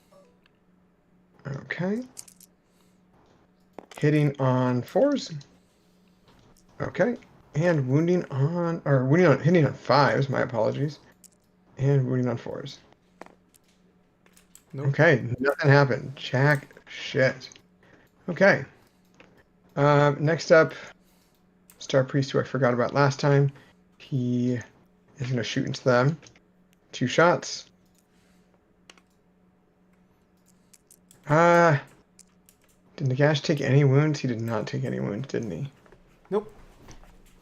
Alright, we're going to try to shoot Nagash actually instead. So we have 2 shots hitting on 3s. Absolutely not. We have a Skink Priest going after this guy with 2 wounds left. He hits on 4s instead. Both hit. And 3's wound. Both wound. 2 -1s at 1 damage. This is where? Sorry. This is this Skink. Oh, ooh, my apologies. It's this guy. Where is he shooting? Over here? Yep, right there. So 2 at -1. 2 at -1. So you need 2 5-ups. Yep. 1 made. Ooh, very nice. And death save. Oh, it's just 1 damage. Oh, He very made it. nice. So nothing happened. We like that. All right. So these guys now are going to go into that squad. So this unit of 10 skinks. Sounds good. Okay. So we are just going to go with 10 shots. Hitting on 5s. 3 hits? Very nice. 3 hit. And 3s to wound. 3s? Or 4, 5s. yeah, 5s to wound. 5s. Yeah, Oh, in what fucking world? Yeah. He fails. And Fail. 1 damage. Does he pass? Oh, Nope. almost. He's down to a quite dead. wound. Not quite dead yet. Down to a wound, but I do now have to dedicate shots into him, which is a fucking tragedy. But I conveniently do have 1 salamander who unfortunately is out of range of very appealing targets, so by like 0.1 inch. So we're gonna have 1 salamander shoot into them, and then we're gonna have 1 salamander shoot into Arkan. I think that might be an appropriate target here. So we have the guy who's shooting into the lone Klavos. Okay, so that is going to be no 6s to hit that end the sequence, but those hit on 2s. And that's going to be 2 -2s plus D3 mortal wounds. Or plus 1 mortal wound, rather. Reroll No. 1s. Reroll 1s, yeah, very nice. Still Oh, wait, nothing. you can reroll 1s? Yeah, for saves. Oh, because of... Nagash. His command ability. mm, Alright, and Okay. then so he failed both. He doesn't matter. He failed all of his saves. So 2d3 plus. Well, you said 2 saves, right? 2d3 plus 1. Yep. Because of the different staff. So that is going to be a total of 5 plus 1 mortal wound. All right, so the mortal wound on a 5-up because Nadrite shield. Nope, he's dead. Boop. Yeah, he's toasty. Okay. Very cool. And then the other 4 shots into Arkin. So let's go with Arkin. We hit on 2s. Everything hit, but that's going to end the sequence right here and be 2 mortals, or 2d3 mortals. Mm-hmm. Okay. And then we have 3's the wound. Oof, there's always a failed wound there. So take 1 minus 2. So 1 6 up. Goes up. Nada. That'll Okay. be D3. Yep. So that'll be 1 more. So take a total of... Oh, hold on. There's going to be D3 Yeah. mortal wounds from the ended sequence. 6 Well, to hit. he makes this first one. All right, and what else? We got All 3 right, more to there's go. going to be 3 more dice. So just 3 more. 5-ups. He takes 2. Does take 2. All right, but he teleports now. He teleports, but technically he can teleport right back to where he was. Yeah, but I also don't want to get shot by the Bastillodon. Let's see. Where do I teleport? Where the Bastillodon can't see me. I think I can teleport behind this giant piece of terrain. Boop. Yes, you can. Very nice. So he takes 2. Okay. Moves. He's got 14, right? That's when they were. No. He's got 11. So he's down to 9. Yeah, I couldn't remember what he has. Yeah, he looks like he Why should 11? have 12 to 14. Well, it's just such a random number, right? 11. Nothing else has like a random prime number. Okay, cool. Okay. That means the Bastillodon is free and clear. Let's see. Yeah, they're good. Bastillodon is going to try to just hit the squad in front of him, the Mortek guard, because we want to just body things. We have 7 plus 2. We have 9 shots. Hitting on 4s. Oh, okay. The exact opposite of last time. All right, so 5 hit. Yep. And we're going to go for, 5 wounds. So 5 minus 1s. All right. 5-ups. 5 ups. Eventually. And then reroll the 1. Eventually. So 3 go through, so 6 damage. 6 damage, yep.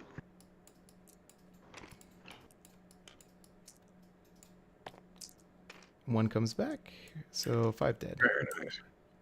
So 5 dead, okay. Boop, boop, boop.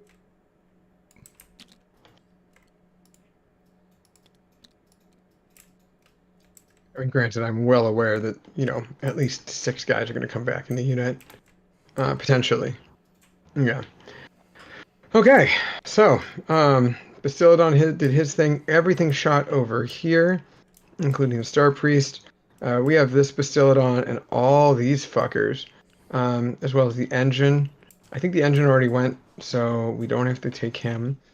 Bastillodon is probably going to be the best choice right now, because you have 4 wounds total.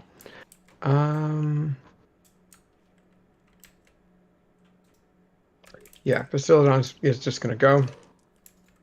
So he's got 9 shots.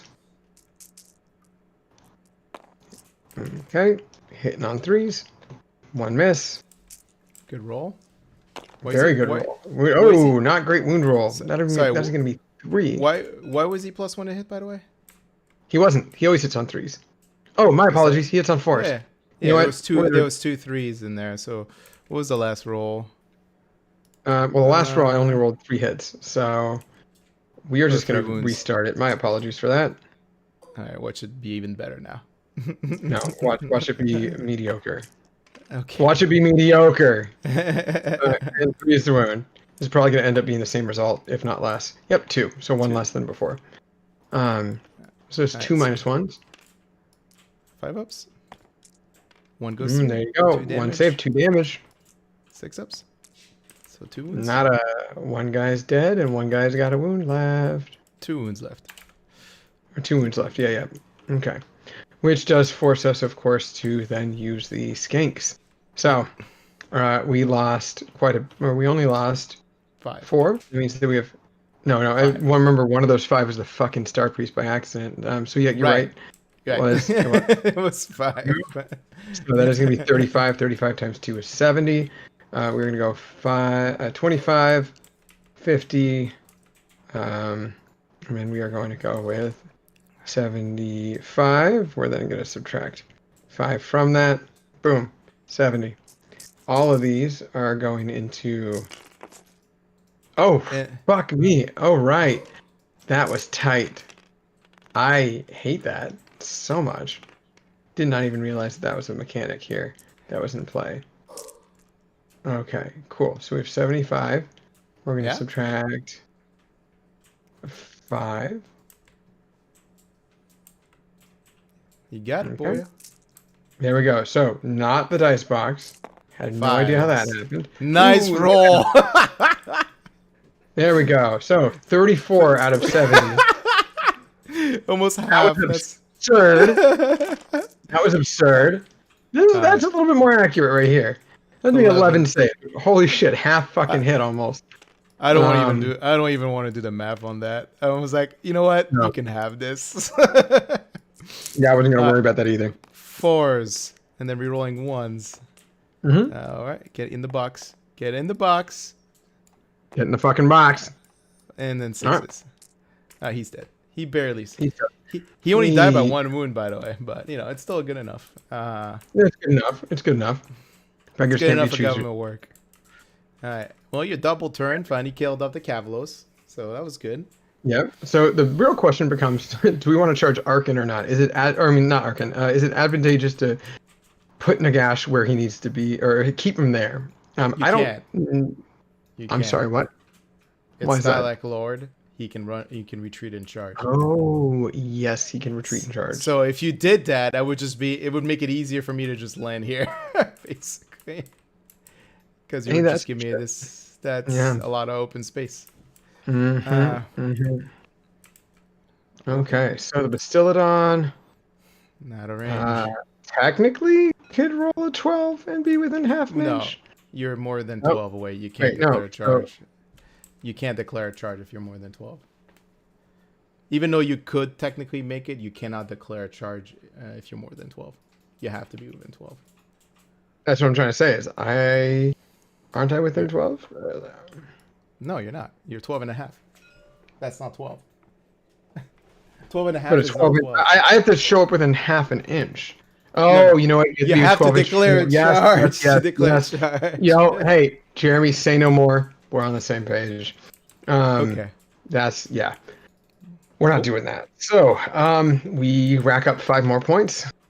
And we're up to 10. That is going to be bottom of 2 for you. All right. When does... I think the Bone Type Nexus is at the start of the hero phase, right? All right. We're just going to do it now. We're doing all of our start hero phase stuff. So we're going to do -1 to cast at Croak again. He's still -1 to cast. Fuck you, Croak. And then I think that's it for hero phase.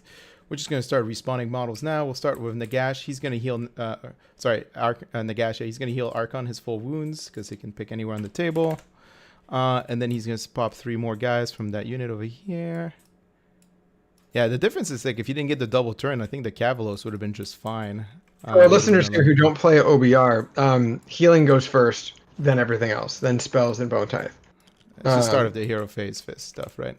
And then the explicitly start of hero phase is is bring models back from Arkan. Boop. So Arkan's wholly within 24. No, it just has to be within 24. It's not wholly. It's just within. Is that so?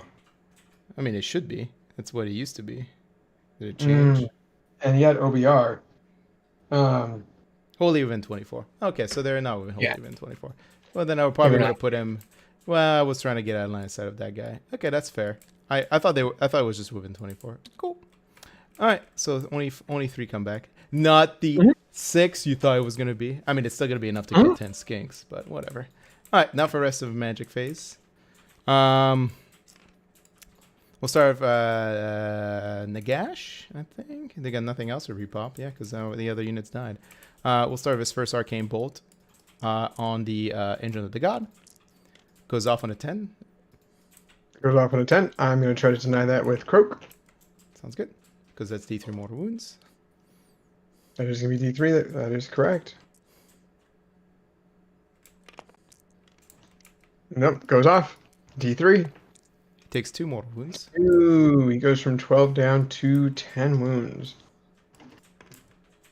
I'm just going to put a life counter to or a battle shock counter, a little token to remind me how many spells he's cast. A 1. All right, second Arcane Bolt, same target.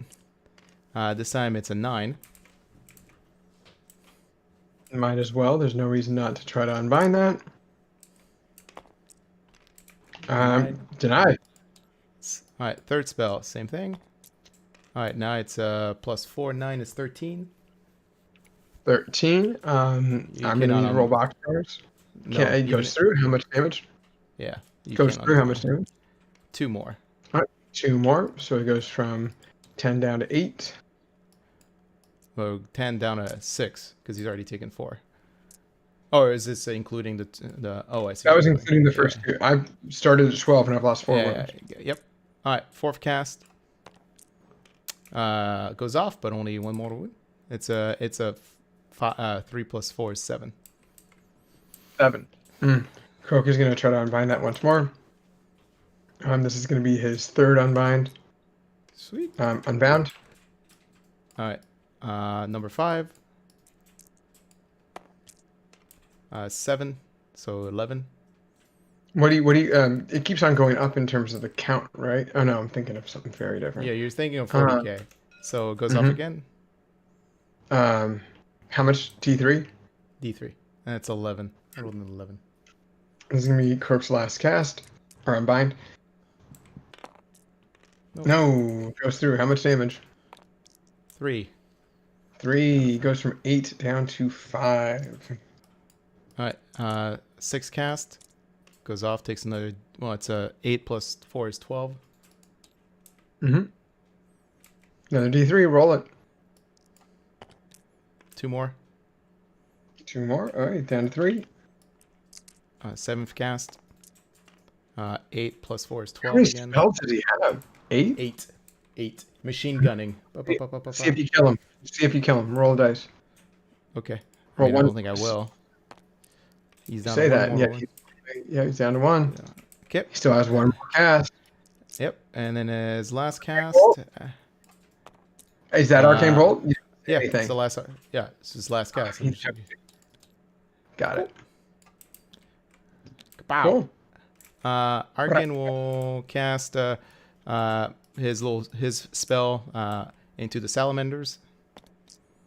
Goes off on 9 + 2, 11.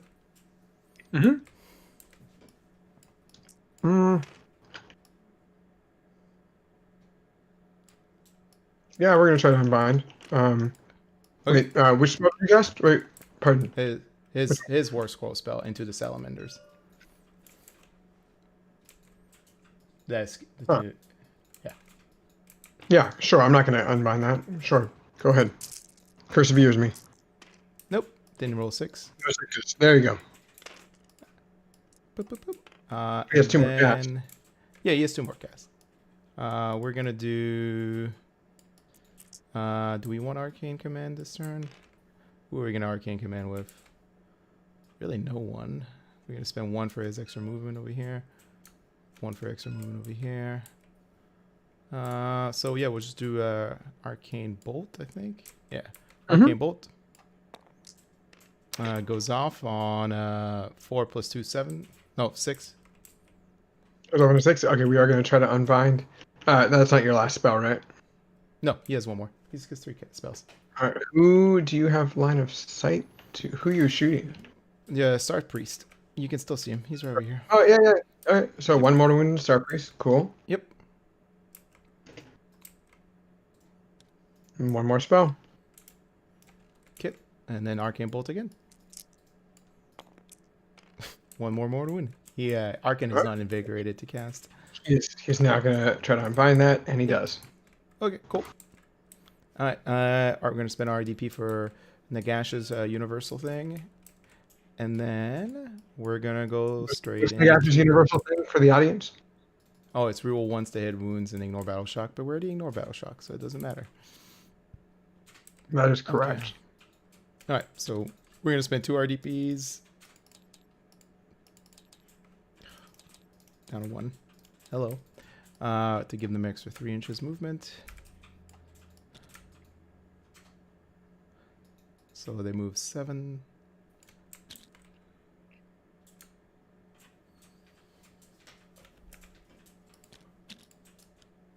Boop. And then over here.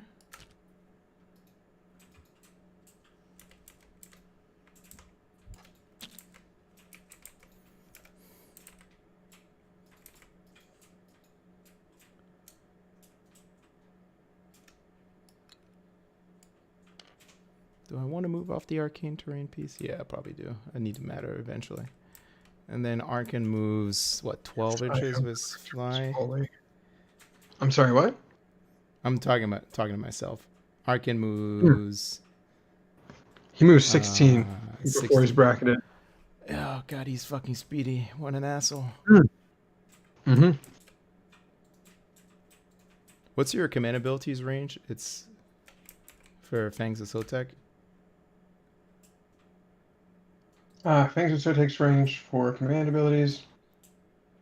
Also, checking the chat, I was correct, actually, in terms of the wholly within 24. Yep. Oh, he had said that it was Jerbear. Let's see. For Fangs of Sotek, pardon me, it is wholly within 18 of a friendly Sotek hero. 18. Oh, I thought it was only general.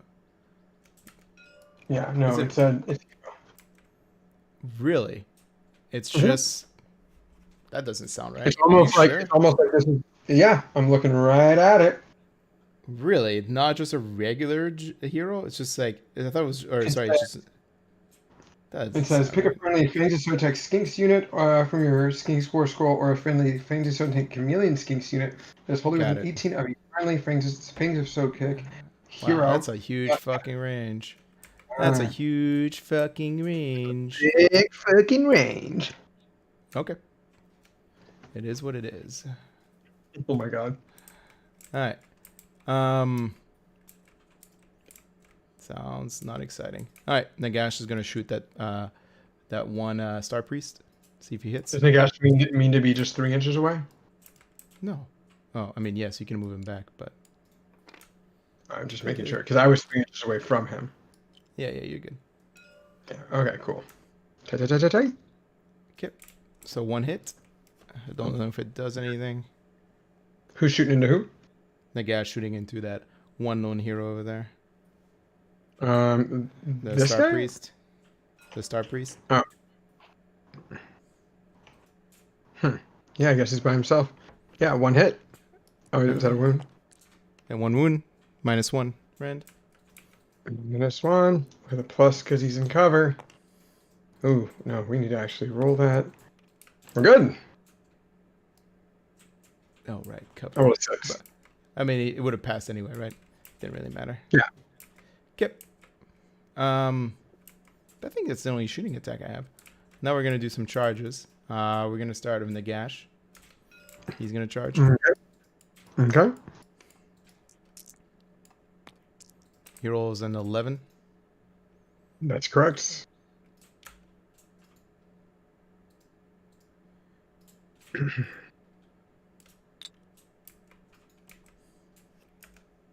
I don't think I can...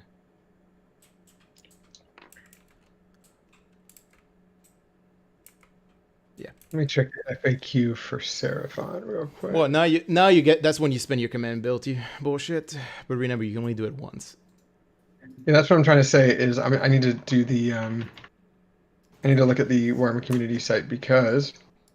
Because the book is at the end of the charge phase, but the Warhammer community one is fact to immediately after unit finishes. It's a little strange that you one thing in the charge phase and then another thing as a part of the same rule at the end of the charge phase. So it's I know, because you're not reading the one from the FAQ. You're reading the one. That's what I'm trying to say. So in fact, the problem that we're encountering here is that the rule itself needs a complete word for word, letter for letter, every single punctuation change if it was in fact FAQ'd in that way. So I'm very curious to see what the exact wording is. So we of course want to play this correctly for everyone involved. Yep.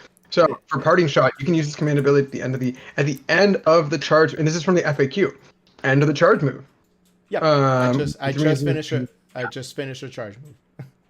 So it is not something at the end of the charge move and then something else at the end of the charge phase, like you had inferred there. It is everything then. Literally not what I inferred. Literally not what I inferred. You inferred? No, I literally inferred it immediately after I move. You get to do it. That's literally what I said. You had said that you did you do the shooting at the end or at the moment that you move. No, you do the move at the end of the charge.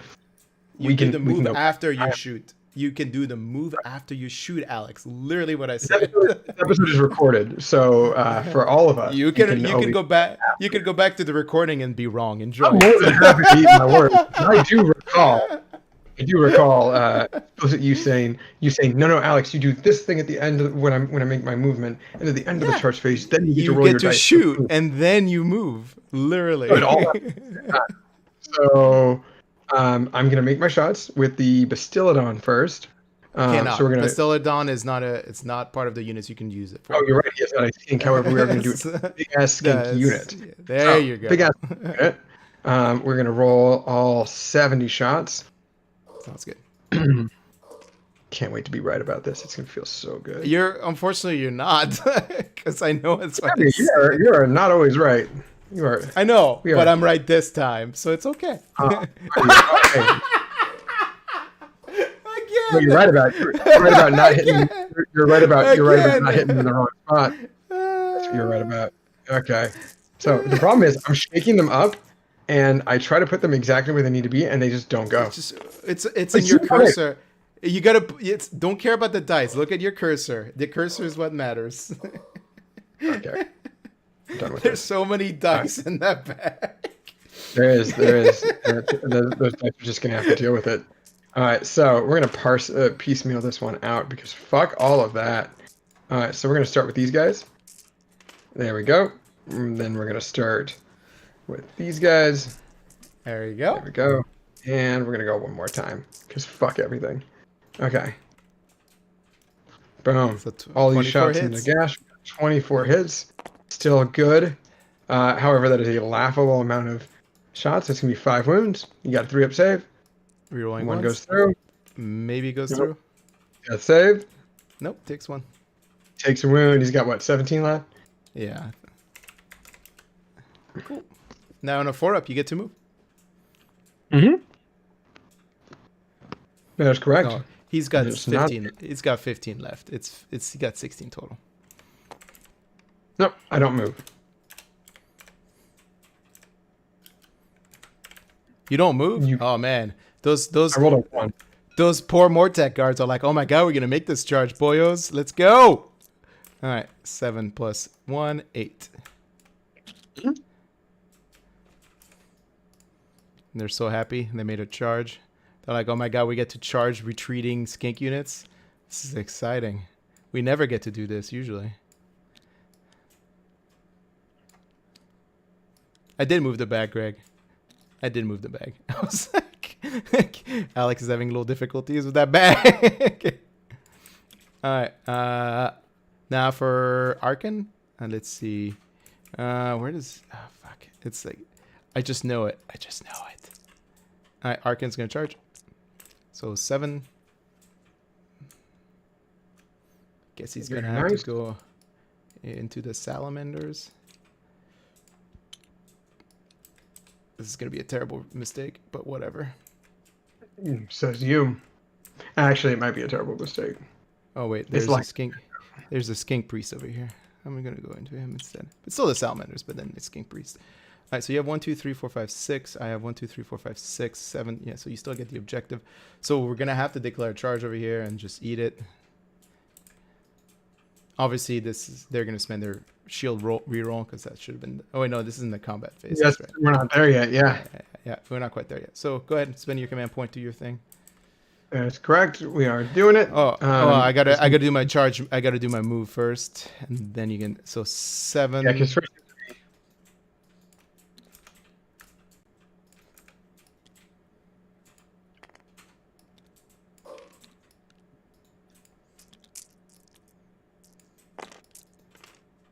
Five, Right. nice roll. 6 hit. And take 2 4-ups. Probably gonna kill one. Oh, yep. 6 up. Nope. He's No. got 5. Don't lose a single one. Very nice. Very nice. On a 4 up. Do I retreat? You get to cock block me on a 4 up. No, you I have rolled. I've None of rolled those. poorly each time. don't. You have not been invigorated by the spirits of your ancient gods. We'll just do Arkin first because he's probably gonna die like a punk bitch. Punk bitch, go! You. He's hit and miss. Let's see him hit. Oh, yeah, no shit, he's in. All right, here. I'll guide you because I've memorized his attacks now. Roll 1 dice. You're gonna do the sword. Hits on 3, wounds on 3. Hold on, 1 rend 2. Let me think about how I want out. What's his save? What's the save on the skin priest? He has a 5 up, 6 up, It is 6 up. jokes on you. It is probably a 6 up. It's a 5 up. So we're gonna do all of the spectral claws and his sword at the skink priest, and then we're gonna do and then also the Kanash on at the skink priest, and then we're gonna do Ebon claws at the whatever these things are, the salamanders. Whatever these fucking things are. All right. So just the even claws and the salamanders, spectral and both solo attacks. So this is the sword first. Oh, I'm gonna do the Ebon claws first. See if it matters. All right, 6 attacks. Takes 2 mortal wounds. No, you're thinking of spectral attacks. So spectral and Eben are both 6 attacks. You said Eben. Did you mean to say spectral on the priest? Yeah, that's what I've said. The spectral on the priest. You said Eben first. Okay. All right, so which 2 Eben mortal claws wounds are also and 1 wound and no rend. All right, So 1 he's- wound at no rend. So he's got a 5 up save. If he fails this, he's dead. Cool. All right. Well, everything else is resolved, and then, And then you have the Ebon 6 claws. Eben claws, if you want. Okay. These are the 6 now that you had mentioned. All right. 4s. Rerolling 1s. That's much better than last time. Okay. Because you had a Nope. straight 50-50 if you had. Wonderful. We like 2 that. wounds. -2. 2 damage each. So just Negative goes through. 1, 2 damage each. I'm looking at the sheet right now. It's -2, 2 damage. For Eben, it's negative. Ooh, okay. Yeah, it is far as to hit after all, isn't it? I'm looking at the sheet. It says -2, 2 damage. Eben claws are -2. That is very nice. All right, so we have a 4 up save. We are down to yep, because we did not have the prayer go off twice. They're gonna be 2 6-ups.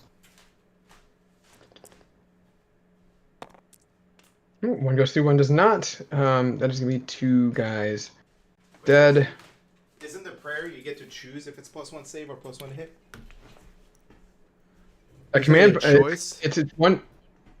Oh, okay. I thought I was talking about the prayer. Got it. We're talking about apple. Yeah. I didn't know the skink priest was a player. Is a command ability. I thought it was just a prayer. The skink priest has a command ability that's +1 to hit, just flat for any skink unit. Then he's got the prayer on a 3 up, which is +1 save and 1 in charge and shoot. Got it. Got it. Okay, cool. So yeah, he actually did pretty good. I mean, granted, that was also a unit that would have died to a stiff breeze. Okay, so the prayer is +1 to save, right? And you rolled it, right? Because Prayer it's not a is command ability. +1 to save. I also didn't actually. I failed it twice in a row. I rolled a 1 and then a 2. Right, so they didn't get a +1 save. The +1 save is the prayer. I know that. They have a 4 up save base. Oh, okay. I thought they only had a 5. Yeah. Really? Oh, damn. These fuckers yes. these fuckers are assholes. That's why eventually I was like, fuck it, I'm bringing it in my Qual's Claw list. Oh, what did you do? I didn't do anything. I blame Jeffrey Epstein. Yikes. Yikes. Okay. All right, your roll. An air freshener and tell you that you didn't hang itself. We've just destroyed our algorithm now, so that's fine. Well, fuck it, Zuckerberg. We just got. Oh, we got Googled, or we will get Googled. We get twitched.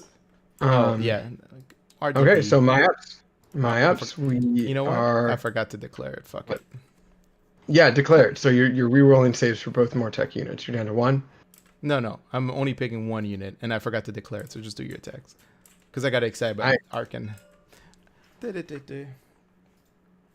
Okay, well the Bastiladon is conveniently out of 3. Both a good and a bad thing. He was on the objective, by the way. Just because. He was on the objective before. Yeah.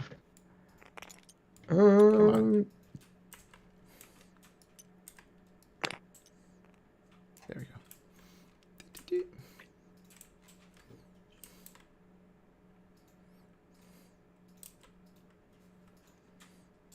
Just a 3-up save.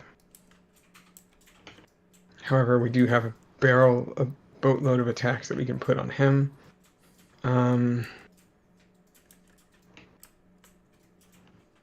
Close combat of a Bastiladon doesn't change, so probably in my best interest that we move in. He's gonna have to back up.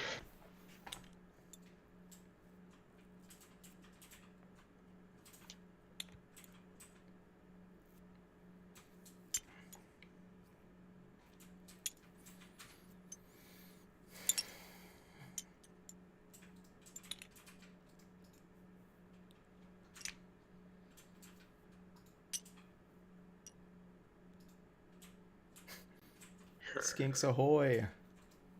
Skinks ahoy.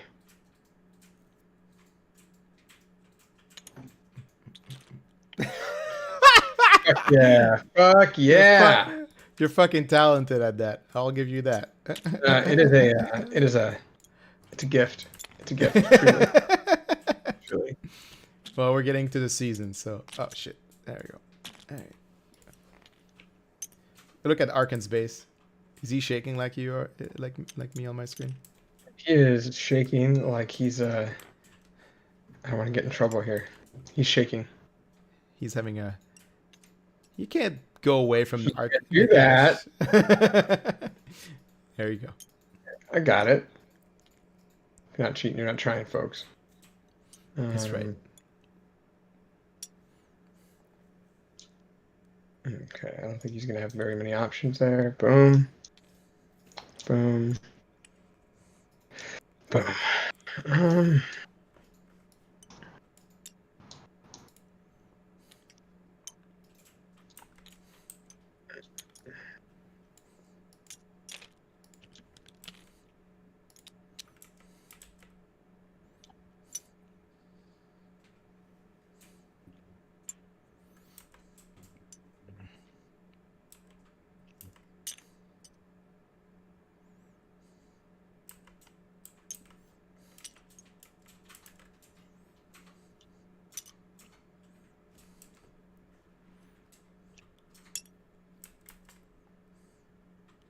Not happening. Okay, cool. So we have 1, 2, 3, 4, 5, 6, 7, 8, 9. So 1, 2, 3, 4, 5, 6, 7, 8, 9, 10, 11, 12, 13, 14, 15, 16, 17, 18, 19. So we have 19 right here, and then we have 1, 2, 3, 4, 5. Nope. 5. So we have 5 into Nagash, and then 19 otherwise. So one of the squad leaders is the one that's into Nagash, so we'll do him first, and then 2. Oh no, he's +1 to hit, so we're going to start with him. Nada. Hell yeah. And then we're going to do the other 4, so that's going to be 8 total. Nice roll. Okay. That's a very nice roll. So 5 hit out of 8 and 2 wounds, 2 3-ups. Good. Very good. Okay, and then we have 38 additional attacks. So we have 25, 30, 40 minus 2. Boom, boom. Okay. 12 hit. Two Into above the Mortec. average. 2 Hey, above very good average. roll. Correct. And 6. 6 saves. Into the Mortec. Very good roll again. 2 maybe die. Yep. Do that. Okay. Okay. We'll do the 6-man unit over here. Yeah, they can't get in the range.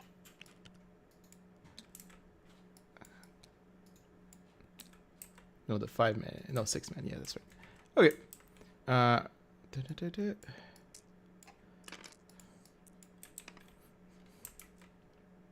So the Soul Cleaver will be the blue dice. And then everybody else, which is 5 times 2 is 10. 4 and 8, 10.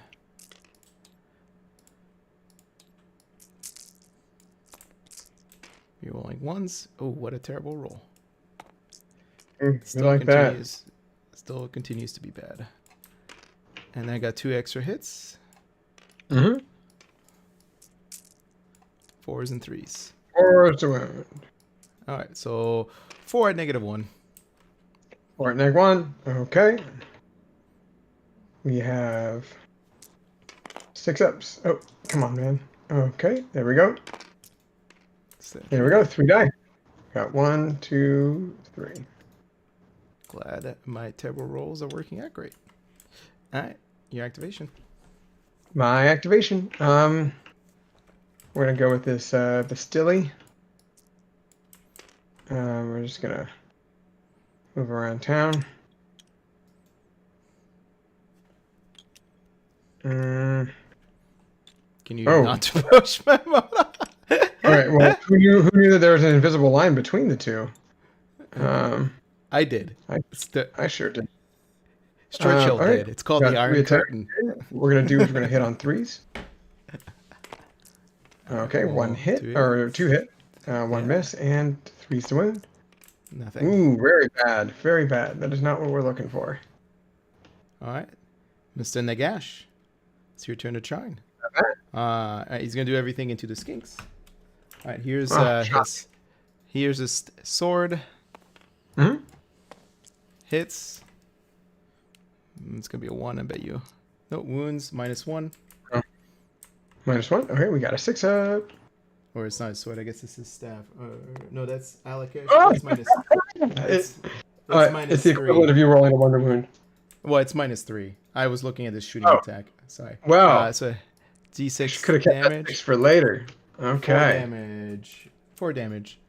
And then you goddamn tease. And then how many attacks on that? 6. I was like, man, that seems really bad for a sword. I was like, oh, that's his gaze. It would have been. It would have been. Rerolling the 1.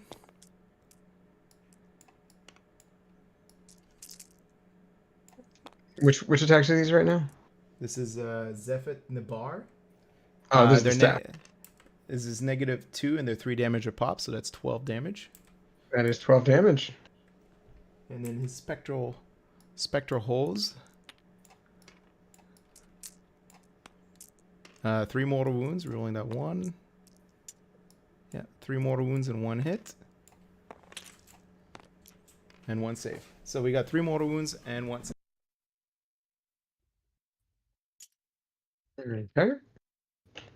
We have 3 mortal wounds. Wherever the fuck that those dice went. Okay. And then we have 1 more save. Normal save, so it's gonna be a 5 up. No, that's not looking great. There we go. Okay. Tight. Okay. So my Bastiladon failed against you. Now Your salamanders get to swing. Yeah, they're not going to do that great. Because one of them is out of combat.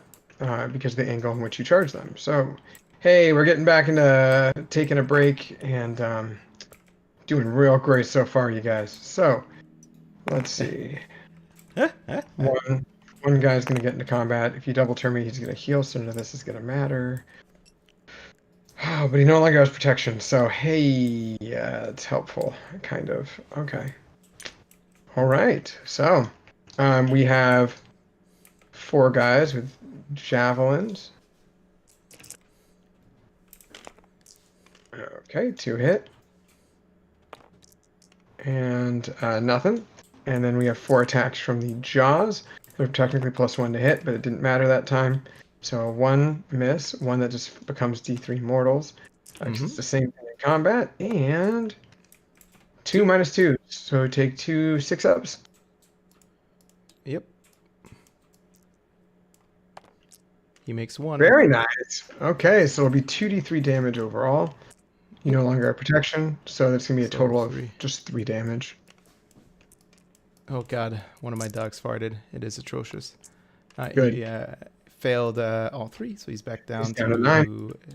No, 3, back down to 8. 8. Okay.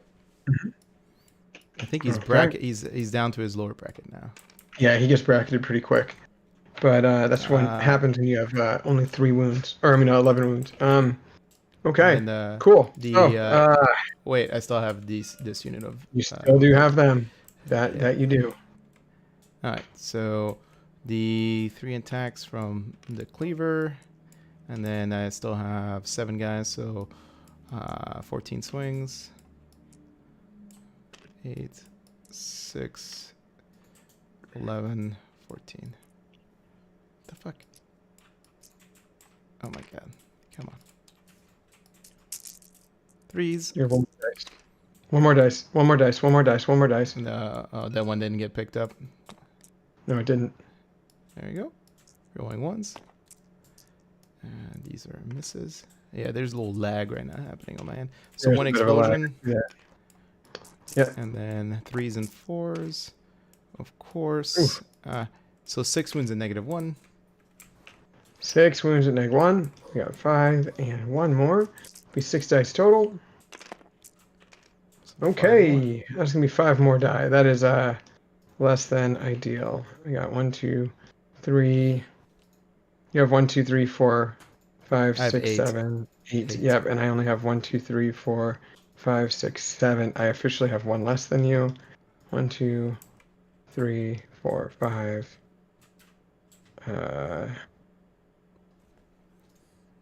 Yeah, I have to keep him alive. No, I mean, I'm not going to get it no matter what, so might as well make it these ones. Okay. Yeah, that was a really good turn for you. That was a fantastic turn for you. I mean, I only used to get 3 frankly, points. The double turn did absolutely nothing for me. So, I mean, it did. You killed the Cavalos. If you didn't take the double, they would have been fine, and I would not be in. Then you would not have a 4-point lead on points. So it did fine. But now, I mean, granted, you have nothing but more tech left. You and the 2 heroes. I just have to focus so much to kill those heroes now, and my scoring is going to be a lot less effective now. So, I mean, you can still summon. So, frankly, I should have summoned a skin or a salamander last turn. Would have been helpful, just an extra 4 shots to do something. I mean, you owe me a couple bravery tests, but you're going to spend a command point over here because they lost 25 models. Absolutely spending that command point right there. Right over here, I don't have to because I only lost 3. Or I lost 1, 2, 3. Yep, I only lost 3, so it doesn't matter. Over here, I lost 2. Also does not matter. Nope. So only 1 bravery test, which was taken because of the Star Priest nearby. And then, yeah, surprisingly bad. But it is not over. You get your points. You go from 3 to 6. Well, right now we have 1, 2, 3, 4, 5, 6. I only 1, 2, 3, 4, 5. Oh, so we're tied right there. Yeah, so I'm only counting this one. Yeah. So okay. Yep. So 4-point lead going into turn 2. Let's see where the dice for the cookie crumbles, shall we? I rolled a 4 again. You rolled a 4. I rolled a 4. You get the turn. So I'm gonna have to keep it. Yeah, of course you should. Get a command point. Yep. So boom. I have to do that. we are gonna roll the Star Priest 5 up for a command point. We actually do get it. We have 2 more dice for Croak. We're gonna see if he. Yes. Oh, keep going. I'm just gonna look up Arkan's healing at the end of the combat phase. Okay, you do heal 1 wound, I believe. Don't quote me. I think it might just be the vampires now, but I believe he still has it. Feast serve wounds at the end of combat phase. If you kill any model, you heal up to 2 wounds. 2 wounds. Right, so, Up to 2 wounds. Okay, so he only has 1 wound removed, so he's up to 10. yeah. Croak rolled a 1 and 2 4s, so he gets 2 more command points also. Sounds so we're up to 6 CP. I no longer have my general, so I can't roll 1 more time for an additional, but it's all good. He died to mortal wounds, so still not a huge fan of Fangs of Sotek comparatively, but it is fun. It is fun still. Let's see. So -1 to cast, +1 to cast. I'm going to continue to choose that constellation for Croak because it'll be +2 to cast instead of just a natural +1, so it's not even necessarily. But we just got to get in where we can fit in. So we got to do at least 7. Well, we got to do a significant amount of wounds to the heroes now. So we are going to try our best to do so. Before we wrap that up, we're about to lose juice on this thing, so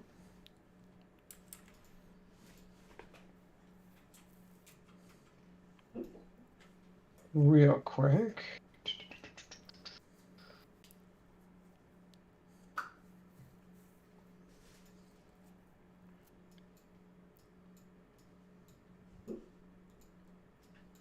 Okay, cool. Excellent. Okay, so I have a slot on the table. I get D3 more summoning points. We get 3 more, so up to 13. In addition to that, we have to do the Star Priest ability of giving things to things. First of all, does anyone need to heal from the battalion? The answer is no. So we have 1, 2, 3, 4, 5, 6, 7, 8, 9. Nope, that's not going to happen. Okay.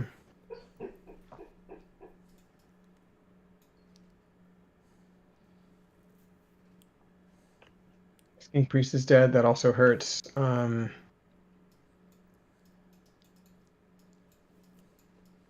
Yeah, that's pretty good. Pretty good.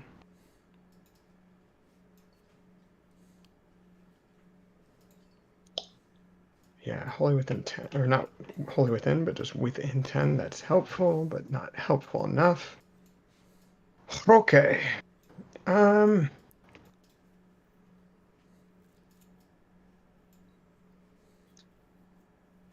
Who's gonna get? So +1 to hit no longer exists. That's done. The the 1 mortal wound on 6s to wound.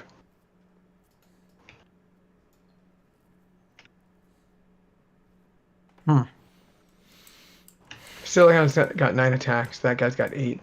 We're gonna give it the Bastillon this time, just because it's semi-helpful and it's the only thing that's truly relevant in this instance for that. What else? Is that not a dice roll, Alex? No, it's not a dice roll. You and I have this plenty of times. That's why I double up on the Star Priest in my Quell's Claw list. I'm thinking of just a regular priest. Well, you just killed the regular priest, so I don't have anything like that. But so we're gonna do that, and then no more +1 to hit because this Skink Priest is dead. Now we gotta do some spells. So Skink Priest. We're gonna try to do Searing Light into. We're gonna do Searing Light. That's gonna be a -1 to hit spell. Does not go off. In addition to that, Croak is gonna cast. He's gonna cast his signature spell. Every unit within 10 inches, so both heroes can potentially take D3 mortal wounds. I rolled a 7 + 2. That's an 8, or a 9 + 1 is going to be an 8. So it goes off. I rolled You a rolled a 15. fucking 15. 15. Hell yeah. Does not happen. Okay, second spell. We're gonna cast the 3 units. 3 units with table wide can take D3 Yep. spell. I rolled a 1 plus a 5. So that's going to be a 6 plus 2 minus 1. So it is exactly a 7. You were likely to unbind this one as well. Yep. You I unbound rolled it. an, Okay, very nice. And then my final spell is going to be the Geminids because Croak doesn't know how to cast spells in front of the God of Death. He did roll an 11, however. All right. It goes off. Okay, so the Geminids do go off. Mm-hmm. Okay. So it has to be, they have to be set up anywhere within a good distance here. We're fine. And then they can move 8 inches. These are bound anyways. So, oh, you know what? They have to be 6 inches apart, and I won't have the ability to do what I want to do. So, it'd be, I believe, wholly within 15.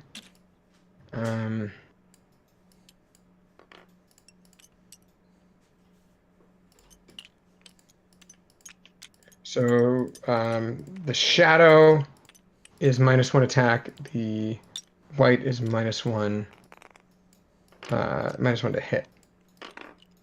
So first one, it's gonna be right here. Second one.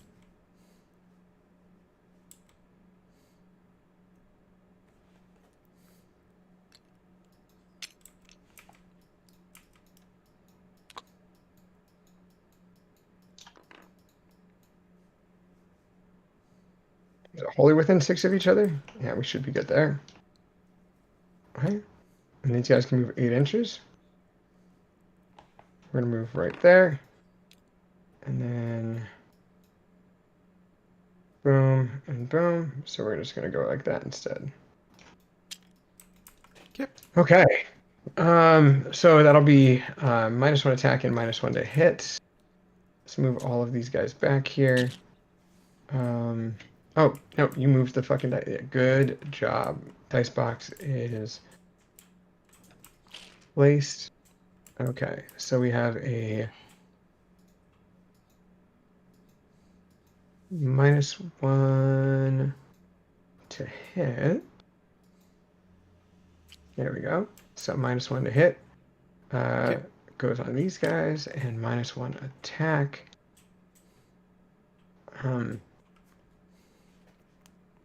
They don't have one of those, so They do. It's in there. oh, they do. Where is it? Where is it? Where is it? Attack made, damage, wound, hit, move. There we go. Cool, cool. Okay. We have to shoot into a gash, and we don't really want to. That's the. I mean, I guess it's not a horrible thing. There are worse things. Okay, and then of course, Croak's last spell. We're going to do the D3 mortal wounds, of course, and then we're going to do the faction points for Croak's last spell. So the Mortek Guard take 3 mortal wounds. Yep. Okay, and then Nagash takes. Oh wow! Okay, he also takes 3. Cool. I feel like I'm Millhouse wearing capris right now. Oh my god. Oh Dice. So I'm not the only one. He takes 3. All right, so we all take 3. But we essentially, as long as he's still at 10, he's going to be able to be back up to fully loaded with relative ease. So that's the challenge that we have there. And then how many faction points do we get for not casting our 4th spell? We get 2 more. So up to 15. And that's at the end of the movement phase. Okay, so start of the movement phase. There's no more engine, so it takes some of the guesswork out there. We are, however, going to try to move out of the way where we can.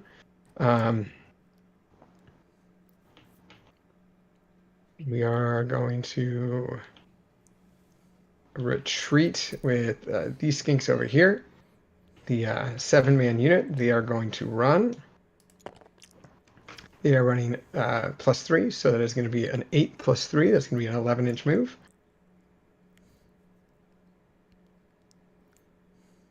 yeah, we're essentially going to go right here.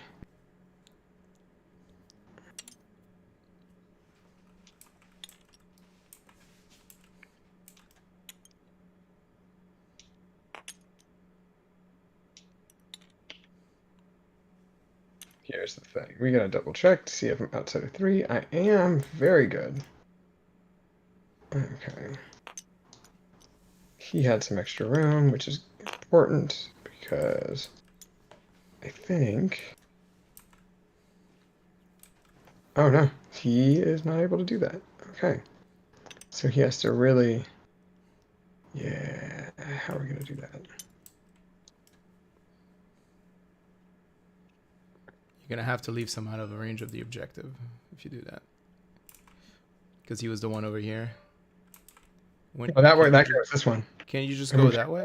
Can you just go that way? I can. No, I mean, this... Okay, whatever. It's fine. It's fine. I mean, it was 11-inch move. Yeah. You're good. You get distance. Okay. Speaking of which, this guy. You can't go through ruins like that. You have to go up and down. I know. Jeremy, I'm well aware. I'm making sure that I don't get extra movement to myself for pivoting. Oh, okay. Yeah, so that's why I'm moving. I was moving that for a gauge, but I'm essentially going to be moving 3 inches right here. I was like, I don't have fly. No. We know. We're good. All right, so he's going to stay there. Cool. Kind of colliding there. But barely a movement. And then... technically, these Saurus Knights could have piled in and attacked last turn, but we did not, so we're stuck in. That's fine. That's fine. I don't mind them not being able to. In the meantime, this guy with the dagger, he's going to move 9 inches through that doorway. There we go. We're just going to do that. And then...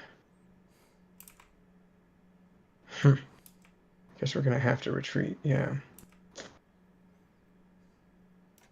We don't want to, but we gotta. Okay.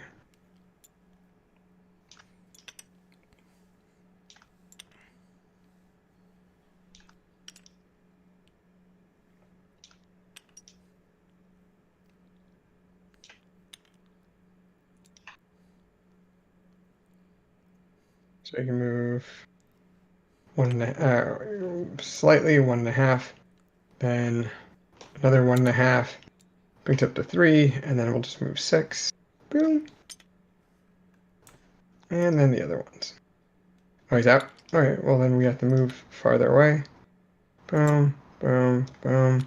Problem is you have 1, 2, 3, 4, 5. I have 1, 2, 3, 4, 5. Yep, that's about as far as we're getting. Well, except for these guys who had the potential, who still would have the potential to move right there. Yep. And then we have to go like this. So not ideal, but beggars can't be choosers. Okay. Then Croak.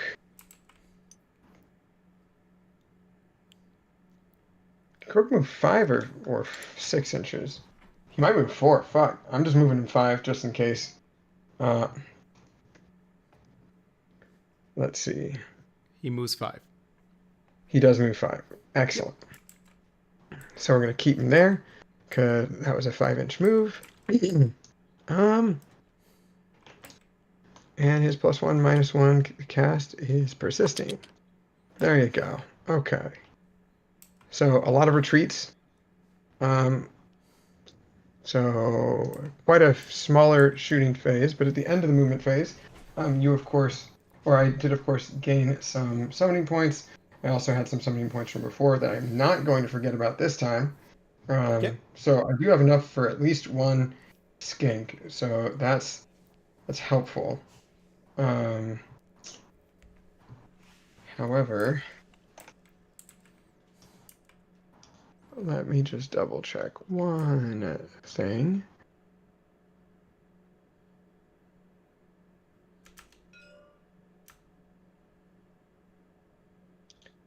Okay. Yeah, so far, liking Coalesce a lot more, but this is something. This is something that exists. All right, so we of course do have a good number of points, or at least an okay number rather. We have 15, so it does bring quite a few extra things to the menu. We have that salamander I can still bring. There's 3 Croxagore, an Astrolith Bear, Sunblood, Star Priest, and a Starseer. So a lot of the small guys that Jeremy had already killed, I can now bring back to the table. Frankly, this Astrolith Bear is incredibly tempting, but this late into the game, I don't know how helpful he's actually going to end up being. I am kind of... I feel like I have to actually just bring the Salamander. That's probably the most advantageous use of points. So I'm going to go down to 10 points. And I can bring one wholly within 12 of him. And outside of 9 of enemy units. So we are going to copy and then copy, boom, boom. We're going to select all these guys. We're going to copy them. We're then going to paste them. Oh, boom.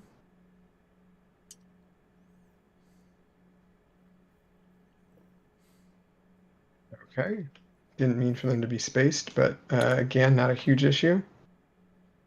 Okay, they are going to be wholly within 12 in a moment. Oh, they are already almost wholly within 12. So we're going to do that. They're outside of 9. Oh, yep, all we got to do is scoot right there. Yep. All right, cool. So those guys have now scooted away. Then we're going to use Lords of Space and Time, and we're going to teleport them across the board. We're going to teleport them.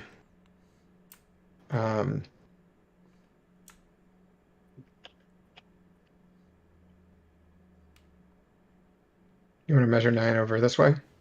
There you go. Okay, awesome.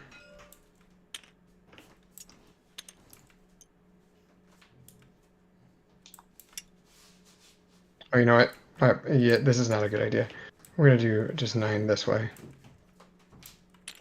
I think I can go right here. No, that is here. This guy will be the closest.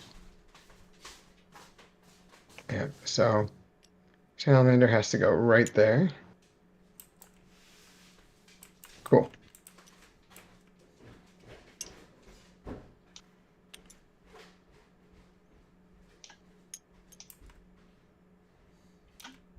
Okie dokie. Artichoke. Artichoke. Okay, so shooting phase. We're gonna shoot that salamander into these debuffed Mortek guard. Sounds good. That'll be 4 shots hitting on 3s. All right, 1 miss, and then 2 are just going to be mortal wounds instead. And then we have 1 that's 3 to wound, 1 hit that needs to wound. So that's 1 minus 2, so 1 6 up. Nope, 3d3 damage. That'll be 3d3. Okay. That'll be 7 damage. Sounds good. See, now you're just gonna have a machine gun Kelly over here with his mind bullets. Yeah, I don't think he's gonna make a big difference at this point. All right. All right, 3 survive, and then 4 die. One's alive. That is great. That's awesome. Kind of. Kind of. I mean, if he doesn't die, which he's unlikely to, you can at least bring, as long as Arkin still lives, he can go back to a 7-man unit, sir. Then the Star Priest, which means that the Star Priest needs to shoot at him. Star Priest has 2 shots going into him. He's not a regular Skink Priest, so he actually does hit on 3s. 2 shots, both hit. Needs 3s to wound. These are 1 rend and 1 damage. Just 1 at -1, so 1 5 up. You got a death save. Nope. Okay, toasty. Then these guys retreated. These skinks over here, so they're not getting shit. The Bastiladon is gonna wait Croak doesn't have ranged abilities. This Bastiladon that's in combat with Nagash has to blow his load. So we have 7, 8, and 9 attacks, hitting on 4s. Okay, it's always consistent. It's either 4 hit or it's 5. So 4 hit this time. And 3's the wound, so that'll be 4 minus 1s.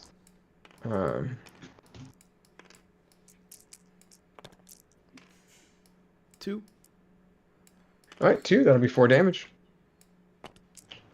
Takes 3. Takes 3. 9. Okay. Second Bastiladon over here.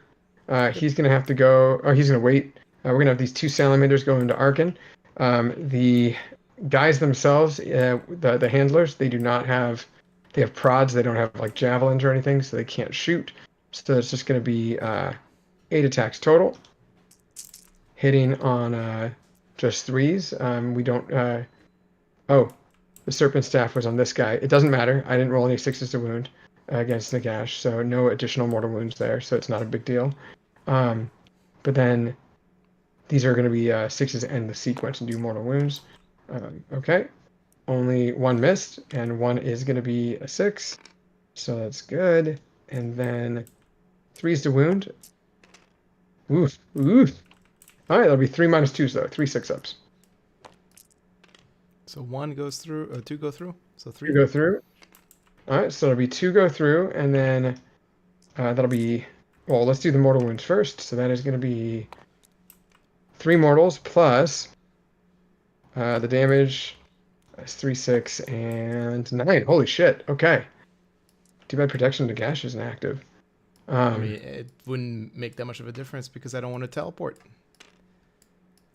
Well, you actually have to do the 5-up if you have protection. I know, understand. I know. I don't want to teleport. That's what I'm telling you. So I take 8. 8. Sound takes 8 down to 2. All right. Which means the Bastiladon has to attack him. Bastiladon has 8 attacks. He's shooting into Arkan. That's not great for Arkan. And then, okay, so only 3 wound. These are minus 1s. Takes all 3. Okie dokie. That's 6. Oh yeah, 6. I thought it was. I got used to the 9 damages. Yeah. Well, he's dead. All right, so he's toasty. And then shit. We have nothing else in terms of combat, so we have to. In shooting, so we have to go into charge phase. This Bastiladon is going to attempt to charge these Mortek Guard. It's a 9-inch charge, so we're just going to toe in right here. And I know that you're probably going to consolidate into them, which isn't a bad idea at all. He's stuck over here. They're all stuck right here. Actually, everyone is stuck, with the exception of these Source Warriors. I don't think it's going to be a great idea to throw. I just finish your turn. I'm done with Seraphons. Like, that army's such bullshit. You did 16 Jeremy. mortal wounds this turn. 16 mortal wounds. It's more than my entire combined magic phase. No, you didn't. You didn't. No. Turn 1. Or no, turn 2. Nagash did. He did a good number of wounds. He did 12. 12. Yeah.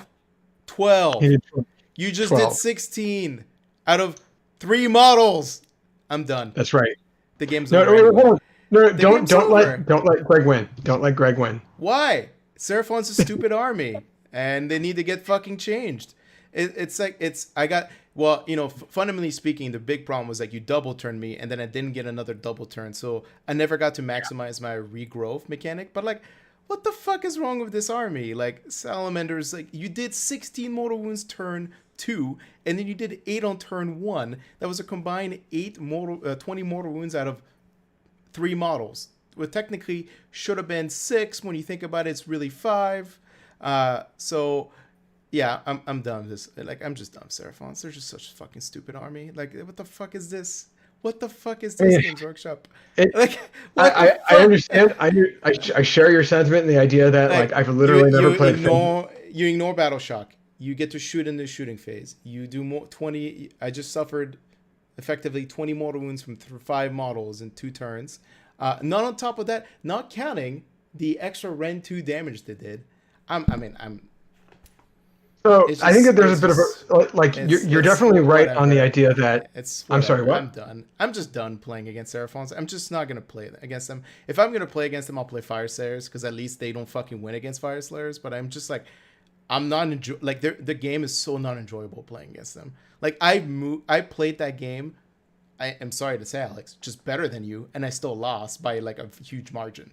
So like it just becomes down. Granted, my army is like funky as fuck, and I'm glad. You know, the worst part is you were playing 400 points down because Lord Croak was like useless in this game, and you still rickrolled the shit out of me.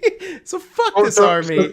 Fuck it. I think a better example. I think a better example is that I've literally never played Fangs of Sotek before. This is my first game ever And you playing. rolled badly on Claw. Fang. You rolled badly for the retreat mechanic, which didn't fucking Yep. matter because nothing died. I Nothing rolled. died. So It didn't matter. my casting didn't matter, partially because of Nagash, but also I didn't roll well for my cast. You're right. A lot of my Look. Hey. The skink units that didn't get to retreat. Oh, guess what? They're all here still, and they're still getting points. It's as if they didn't matter that you rolled a 4 up or not. It was just basically gravy on the. It was just like gravy on the gravy boat at this point. Like honestly, this book is so retarded, and I'm just like, I can't wait for the December fact to say fuck you, Seraphon. Fuck off. Frankly, I think that I still think that what you're going to see is you're going to see like pretty much just Croak go up in points, and then maybe some clarification with Skinks. No. Fuck you. Salamanders should not have any rend. Like, they should not have any rend. You're fishing for 6s, and that's it. Fuck them. They're fucking terrible. There's a bigger so there are some fundamental problems here. When you only have one unit in your entire war scroll or your entire faction that is Rend 2, you're going to choose that one unit. It just happens to be great. Salamanders that have a lot of great rules. If there was more, keep the Rend 2, you lose the mortal wound. Trade you get one. You get one of the other. You don't get both. It's such a fucking stupid mechanic out of that unit. And like the worst part is like you play against Caradon Overlord, you get shit on as Seraphon. You don't play against Caradon. It's like, what the fuck is this meta? Like, it's just such a terrible environment to play the game in. And I was like, I brought Nagash and Arkan. It's gonna be a fun game. And you're like, I brought this fun list. Guess what? It's not enjoyable. It's just not. I didn't enjoy any part of this game. The only moment I enjoyed was when I was like, I denied Croak's abilities every time except for that one turn. I was just like, cool. That's not really, in retrospect, not an enjoyable mechanic I should enjoy. But I fucking hate that model so much. That's why I'm enjoying it.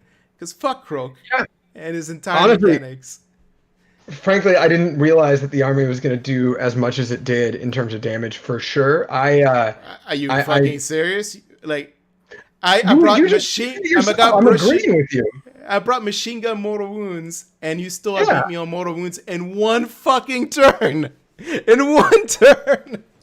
I also failed to unbind the significant ones. I think one of your D3 mortal wounds I was able to unbind. The other ones.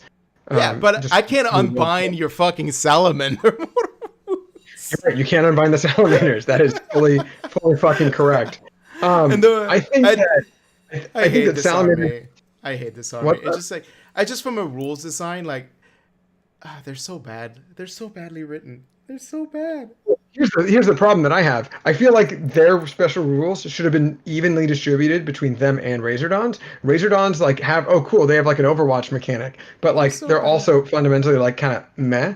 But if you had like +2 rend on the Razordons and then the mortal wounds on the salamanders, I feel like evening it out so you really have to make a decision on which unit to take would have been better, right? Because they're identical.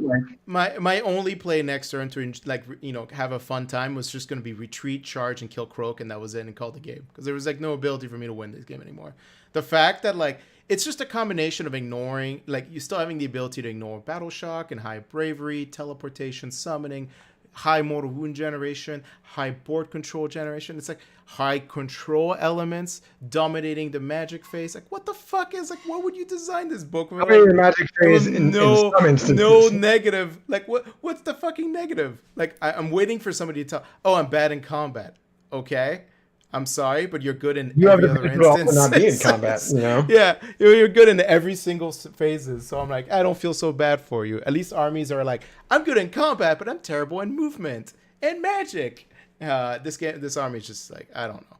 Fuck you guys for writing this book and like then writing Sons of Behemoth, fucking Lumineth. Yeah, Sons of Behemoth are not doing great, no. And I was just like, what the fuck is this? Like, and then the Caradon Overload book is a fucking terrible book. But then you fact it to be too good. It's like, get your fucking shit together, Games Workshop. Get the fucking shit together. Like, this is unacceptable. I'm just ragging on this because I'm just so tired of playing against Seraphon. I mean, yeah, it's such a badly written book. And you know, I want to agree with you, Hammer of Heaven, but it's just like most of the good units are the resculpts. The only one that's old is the Salamander. That's the only old model. I guess Lord Croak, if you want to make a point. But it's they did design the book to go back and push the old Lizardman inventory. I just hate this book. What's up? I just hate this book. I'm just so tired of playing against it. I've played it like this entire vacation. Every time I played a game, it's been mostly like against Seraphon, and I'm just like, I'm so tired of playing against it. Well, hey, next time we play, I'll play with Deepkin. I'm very interested in Deepkin. Well, it's another army that actually it's really kind of a toss up if they're gonna beat Seraphon like on a matchup basis. The only army that just shits on Seraphon is scared on Overlord, but then it gets shit on by Deepkin, so it's this weird kind of like shark eats dwarf, dwarf eats lizard like environment. It's almost like there needs to be a shakeup. Now here's the question: What does the shakeup end up looking like? Go back to 2019. Just ignore all the books released in 2020, and let's just go back to 2019. Just go back to 2019. Just ignore all the books. You know what, John? Let's keep the Sons of Behemoth book, and then the Lumineth book, and then we'll just ignore every other release that happened in 2020 because. But then it would terrible. Still be crazy. it would still be crazy Hedonite, you know. But that's okay. The crazy Hedonites were already nerfed by the end of the start of even before LVO, they weren't that bad. Like so end of 2019, KO was shit. Seraphon were annoying with overly complex rules, and half the time the players weren't playing them correctly, despite their experience level. At least local Pacific Northwest ones. This is Matt Ward level book rules writing. This is like when you write a book and it defines it basically ruins the experience of the entire rest of the game. And like that's a Matt Ward level book. Jeremy, I did not mean to ruin your experience. I'm just tired of playing against Seraphon. In the last 2 weeks, I've played against 6 Seraphon players. I'm fucking tired of it. I'm just tired. To be fair, I was initially intending on playing OBR tonight. I'm just tired of it. Like and the worst part is like, you know what? If I go to a tournament and I want to win the tournament, I'll probably, and I just want to invest in like $400, pick up some fucking shitty painted like Seraphons, and then like here you go. Yep. You got the most competitive army in the game. All it requires you to do is know how to maneuver it, which is an important skill set, but it is just like from a fundamentals like mechanic. It's just such a powerful army from structurally. Yeah, It's just not enjoyable to play against an army that just has no weakness other than combat. And once again, you could make an army that's Seraphon that's good in combat.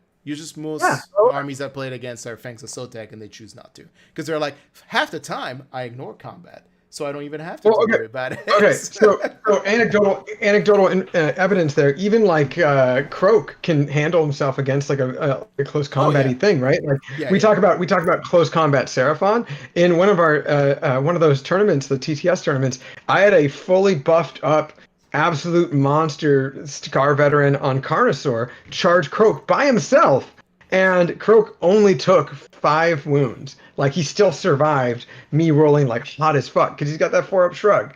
So he's a little crazy.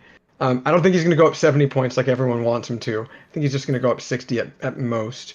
I mean, I don't have a problem with Croak. I just have a problem with his mechanics. Like it's just literally like it's the he should not be affected by the Astrolith Bearer. Astrolith Bearer No, should be limited to generic Slon. He should not be affected by any of the allegiance mechanic. He should be this thing like you invest in, but like he doesn't affect any of your allegiances. Where basically okay. it's kind of like So I this don't agree. offshoot. I have an alternative for you. I think that balance him out. I still think Croak needs to go up 60. I think if you bring the Astrolith Bear up to like 150, he'll still be used with Croak, but that's an even more point-heavy investment. I just think increasing the investment is probably going to be better because you're asking for a complete, like 100% overall overhaul on how the entire faction works, which I don't disagree with too. I still understand that sentiment that you're having right now. This is some heavy feel bads, but still, like I just don't think what is it a single unit in the game should do 20 mortal wounds or sorry, let me correct that because let's not include that one you summoned. Should do an effective 16 mortal wounds over 2 rounds of shooting. Like I think it's it's because just not of a good the mechanic. points. I mean, look if you It's look not a at good mechanic. It's come the on, if same. you look at It's the same reason why you don't want to play against 100 wound pink ore unit. It's like that's not a good mechanic. At least they're not really like. At least I they're think annoying. They're just not I think destructive. with mortal wounds, you got to understand that it really depends on how many points you're paying for those mortal wounds too. I mean, Techless in one of our games, he did 14 or 15 mortal wounds Okay. on Okay. average every single What's turn, but he what has was also 660 points. So right? when Right. there's 330 points or 220 points doing the same amount of mortal wounds, then that's where the issue is really becoming because that 2-man unit was a third of Techless's points, but doing just about as many mortal wounds. You know?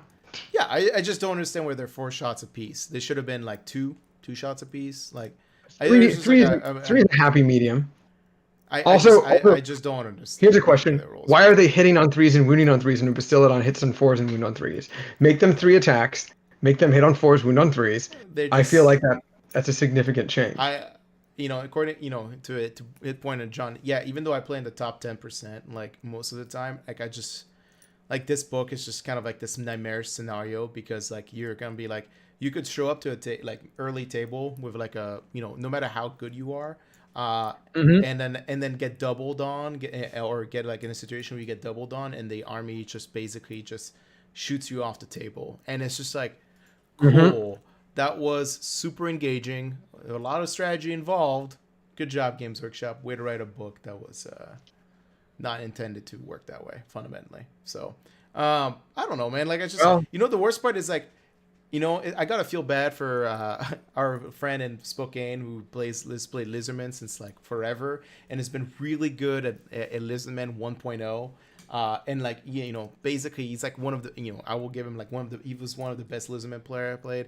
Even a he was hammer. competing in like the top the podium finishes consistently in those events. These were big events. And like now he's probably inheriting this book and he's just like, great. I inherited a book where I know I'm going to get the podium finish, but I'm not going to feel any kind of reward out of it because, he truly enjoyed the fact that he was doing so well with such a bad book. And it's just like, great. This book is just terribly written. Good job. Like, it's like like I said, like it's a Matt Ward level book. Like if you played 40K and you know anything about the history of 40K, there was an entire edition of 40K that was completely dominated by one rules writer because every codex he would write, he would just say, you know what? I'm just gonna keep ending up on the power level. He's just like, every book I'm gonna release this edition is gonna be drastically blowing out the power level for the rest of the edition. Hammer of Yeah, Heaven. Who are you? I'm sorry, I'm unfamiliar with your username. Jeremy might be more familiar. no, he's referring to Nick, which is Yeah, you're talking yeah, about Hammer. yeah. I His don't want to name use the first part, yeah, but yeah, yeah, yes. yeah. He's talking Uh, about Nick. Yeah, Jacob. oh, Uh, Jacob. Nice, nice, Yeah, nice. yeah. Okay. I just feel bad about him because it's such a. He was so excited about getting an update. He just he flat out told me in person like he wasn't looking for, Yeah. um, he wasn't looking for massive power creep and like but he got the exact opposite of that Because he was right. So Like the army played to the game very well. It just needed some tweaks here and there to be competitive. And at least in the 2019 meta, and they were like, hey, you know what?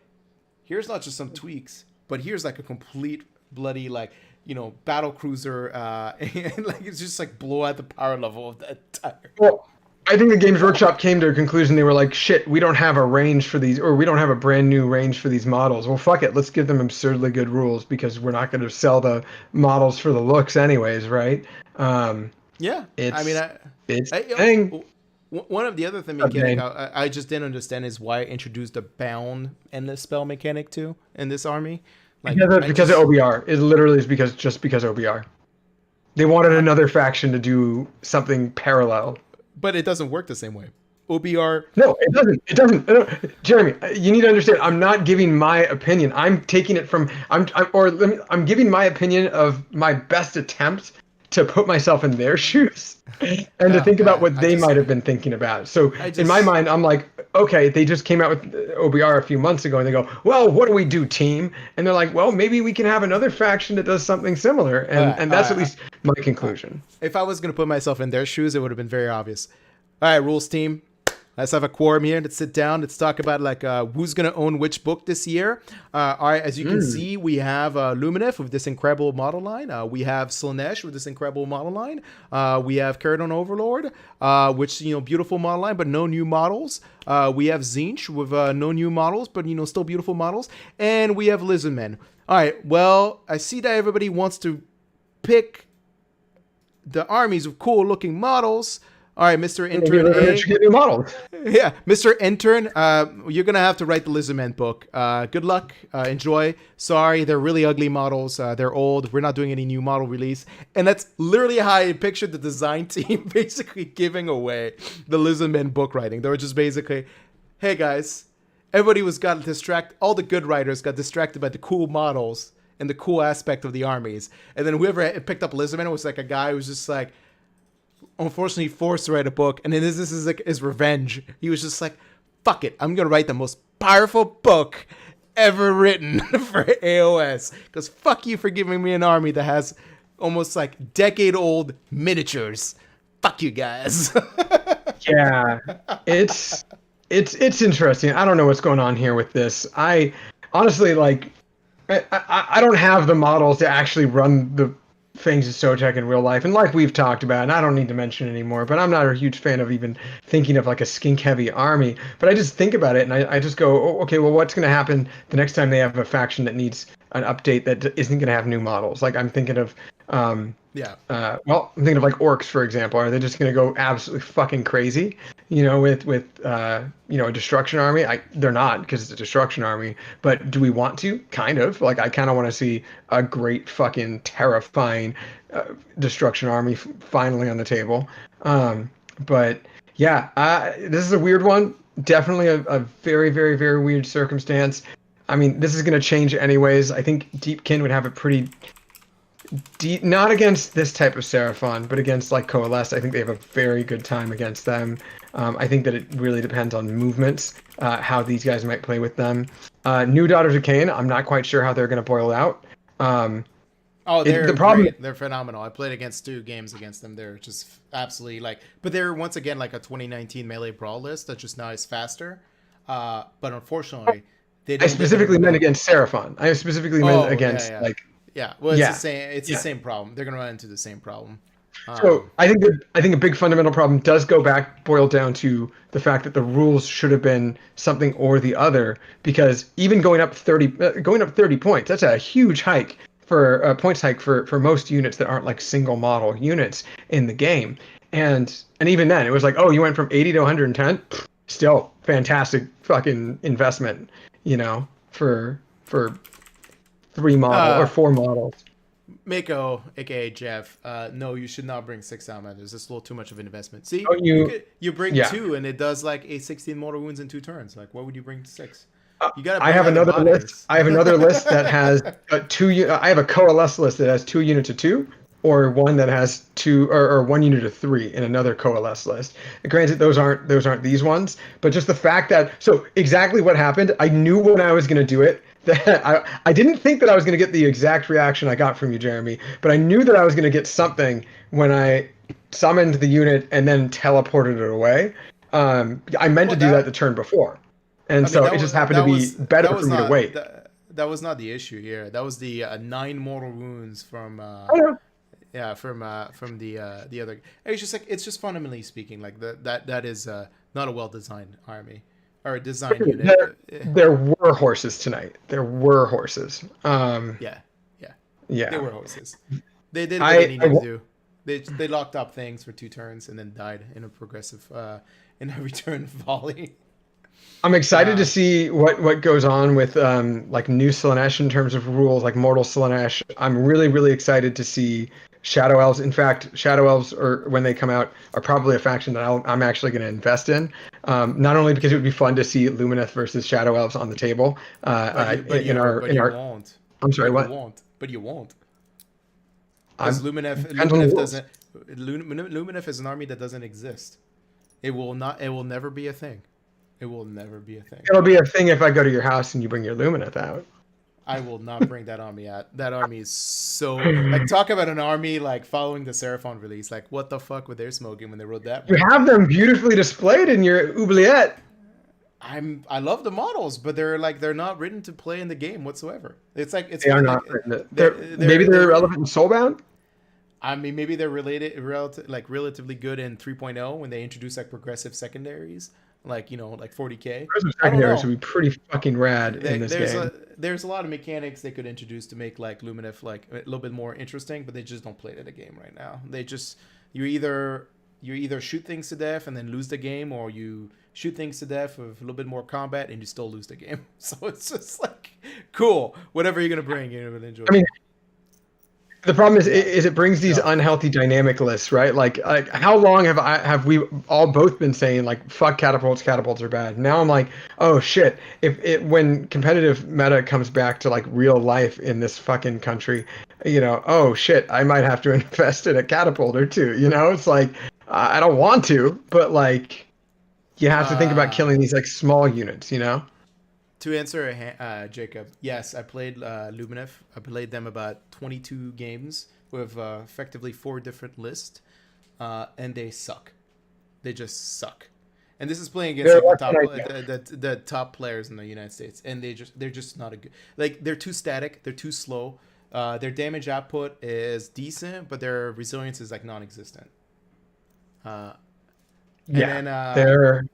And then hopefully I'm really excited about the Slaanesh book. Sick Vault looks amazing. The Pain Reavers or Pain Bringers, whatever they're called, look amazing. But once again, like I don't want to be bamboozled by Games Workshop after the Lumineth book, because that was like the exact same reaction I had about the Lumineth models. I'm like, these are gonna be amazing, and they look amazing, and they're gonna be great. And I was basing it off like after writing, they wrote the Zinj book, the Seraphon book, and the KO book, and I was like, oh man, like maybe this is the army to shake up the meta. And they're just not. Like, they get completely shit on by KO for the most part. They get completely shit on by Seraphon for the most part. And then they don't really play very well. Like, it's an army that it plays like Fireslayer, except you're basically less durable and you do a little bit more damage at range, and that's it.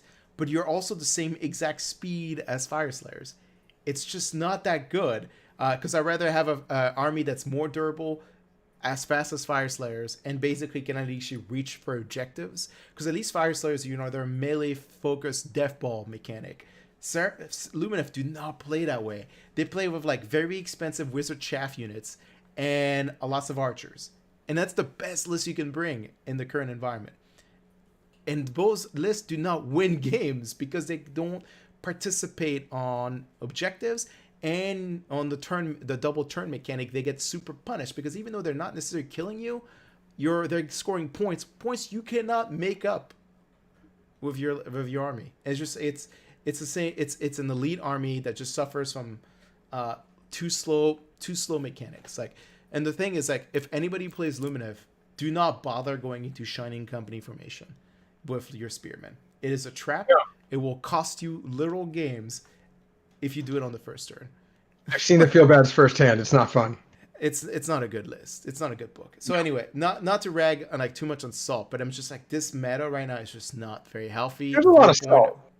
There's 3.0 needs to no, and I'm saying yes, I agree. There's a lot of salt, but I'm just 3.0 needs to come out. Yeah, he was playing Starborn. I lost to 2 salamanders and 2 Bastiladons is what it comes down to. Yeah, and even then, I don't like Bastiladons because they suffer from the same issue as the catapults and shit like that. Like you can get them into combat and they do fucking very little in combat, Wow. especially against something that can handle it. Let's be honest. They were effectively I think they killed a total of 5 more tech guards, but they finished off. They did 6 wounds to finish off Archon. But the real MVPs was Salamanders. Basically, with the 20 mortal wounds in the very small elite armies was very, very good. But yeah, it was just the lack of ability to be able to finish off any single unit of skinks was pretty brutal. Yeah, the salamanders are just really, really good in that instance. The bravery 10 super great. I mean, as long as you're not doing a massive amount of wounds to me, I don't have to worry about battle shock. I don't think any upcoming armies are really gonna be able to counter that right now. I mean, like, who knows what the next book is gonna unveil? Who knows what the rules for Immortal Slaanesh are gonna look like? But I mean, as long as they're not moving hyper fast, I don't see what they can do to counter. I'm tired of ignore battle shock mechanics. Introduce the 40k attrition mechanic into AoS. I'm so tired of ignore battle shock. It's not a thing. It should just be ignore attrition mechanic, like 40k. Like I'm so tired of how many things from 40k go to AoS? I know AoS gives a lot of rules and influence to 40k, but how often does it go the other way around? I mean, hopefully it will be a change of pace because honestly, like one of the things they decided in 40k to basically fix was like the fact that morale tests were completely irrelevant, and they fixed it through the attrition mechanic, which is a very good mechanic for AoS. Like I'm so tired of battle shock not being a fucking mechanic that you need to care about. Like the worst part is one of the only armies that does care about battle shock is Lumineth. It's literally the only army in the game that cares about battle shock because their bravery is such shit. And it's just like, it's just literally, it's literally comes down to like, you know what? Introduce attrition. Like, just introduce 9th edition attrition to 40k. It will make this game, to AoS. It would make a lot of armies a lot more like, hey, cool, you invested in 40 skinks. Sure, you're gonna lose 1 from a battle shock test, but then you're gonna probably lose another 5 from attrition check. Jacob, you forget about how much 8th edition took from Age of Sigmar. Yeah, I mean, it was 40k 8th edition was basically and 9th edition was basically what's the word I'm looking for? Influenced heavily by AoS, like especially in scoring mechanic and rules of mission designs as well as rules designs. Heavily influenced from that. But I don't know what they're going to do, man. I don't know what they're going to do. I hate to have that kind of reaction out of you, man. That's the reaction I normally am supposed to have. It's only really Seraphons because like I don't know what to do against that army other than playing Fire Slayers. Like I just don't really. There's no carried on Overlord, I guess. Even then, with Fire Slayers, like I mean, I haven't fought against your Fire Slayers with Seraphon in a time, especially not Starborn. But like I fought against another Seraphon player, and it didn't go great for him, And he just brought the blocks up and then moved them forward and had his buff heroes behind him, I don't know, man. I you have some safety in the fact that you have the ablative wounds from the Hearthguard. Well, it's not that. It's the idea of like on the first 3 turns, you're not getting any of the points on the first 3 objectives, and then you're going to be behind the game. You might kill me, but you're not scoring any points. So it comes down to like it's another army that just plays to the game, doesn't really play to the meta, and that's the crucial component. Like this Nagash list like plays more to the meta and less to the game, obviously because it's an elite army and there's 4 objectives on the table. But I just didn't think you were going to add mortal wound me in 2 turns. Honestly, I didn't think so either. Because like what on 6 is to wound, I do 1 mortal in addition to damage, and then on 6 is to hit is when I end the sequence and do mortal wounds. I didn't realize I was going to roll like 2 6s per fucking shot. I mean, it's something like around, you're on average gonna roll 2 6s, like something like 60% of the time. It's a 60% of the time like average or something. It's fairly high. It's a fairly high, or sorry, 40% of the chance average. It's a fairly high like roll to actually happen.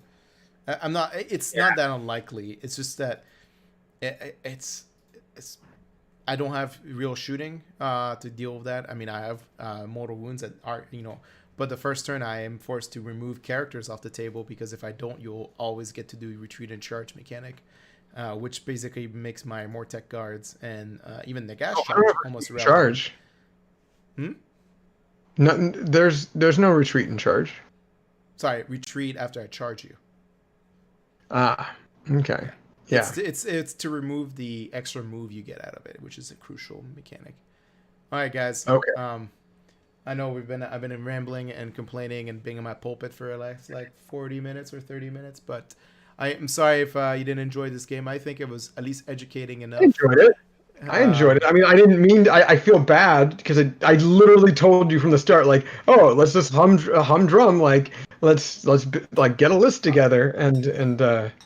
Well, I mean, I brought something. I'm just glad that Nagash shut down all of Croak's. Like, the worst part is, like, if I didn't shut down Croak's power, it would have been, like, almost double the amount of water stitch center. Yeah. Okay, so granted, I only unbound one of your D3 damage mortal or ones. I unbound a bunch of one. Each time I unbound, it just happened to be the ones that were just less than 10 casts for Arcane Bolt.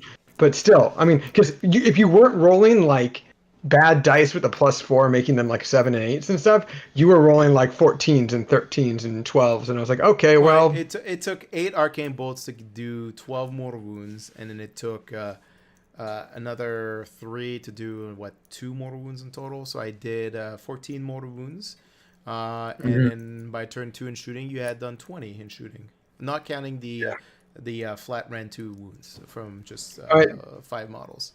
So Dane, I'm not going to feel bad anymore.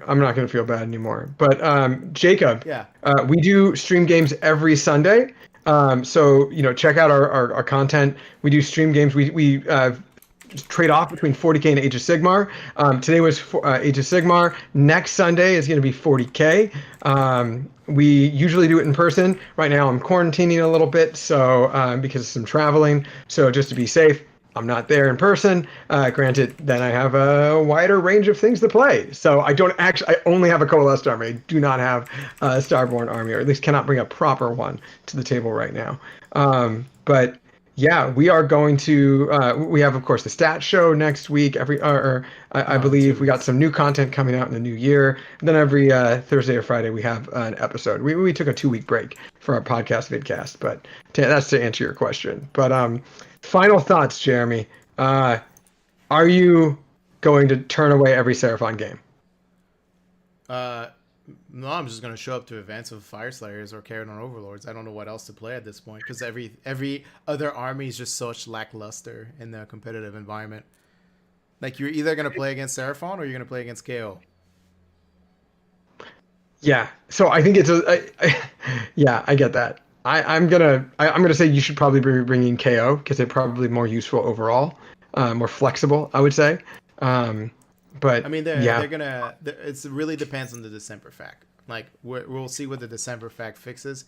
Carrion Overlord and Seraphon should not stay in the same state they're in right now, at all. So they're totally unacceptable.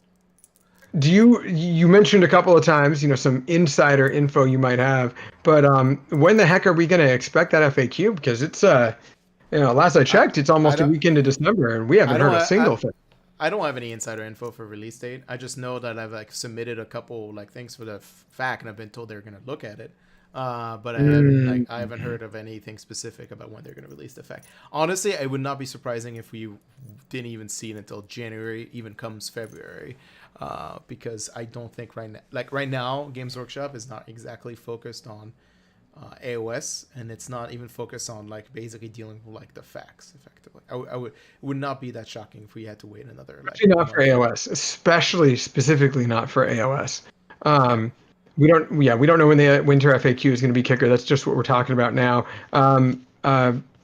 Jeff, we're the FAQ. You need to remember that not every state is a plague state, and there are either people who ignore certain things. Let's call it Nurgle's touch. You either have certain localities that ignore Nurgle's touch unless they have to, and then there are other let's call them kingdoms, because we're going to keep this as less relevant in the real world as possible. There's certain kingdoms across oceans that have been much more diligent on combating Nurgle's rot, to the point where they're a little bit easier to actually have events. That's where they're getting the numbers from. Almost all of them are going to be overseas, whether it's our the friendly Norsica tribes or maybe across the pond, let's say the old world. Right? No, I don't know. I try my best. We already fucked with the algorithm earlier, so no matter Try to what. recuperate it. It's not gonna happen. What's up? It's just not gonna happen. You can't save it. Can't save it. No, not in this one. I mean, not in most, to be honest. But yeah, you guys, if you guys do like this content, again, we do have the the vidcast and the podcast at the end of each week, with some outliers like the holiday season where it's a little less likely and less realistic to get our episodes in.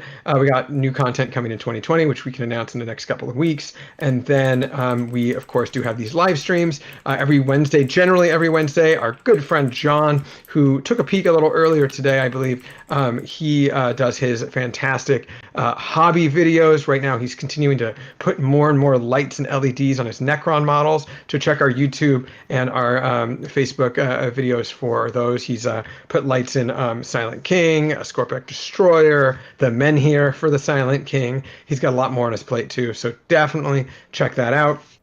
And then Jeremy and Garrett, every 2 weeks or every other week, they do their stat show. It's for 40K right now, but who knows what the future may hold.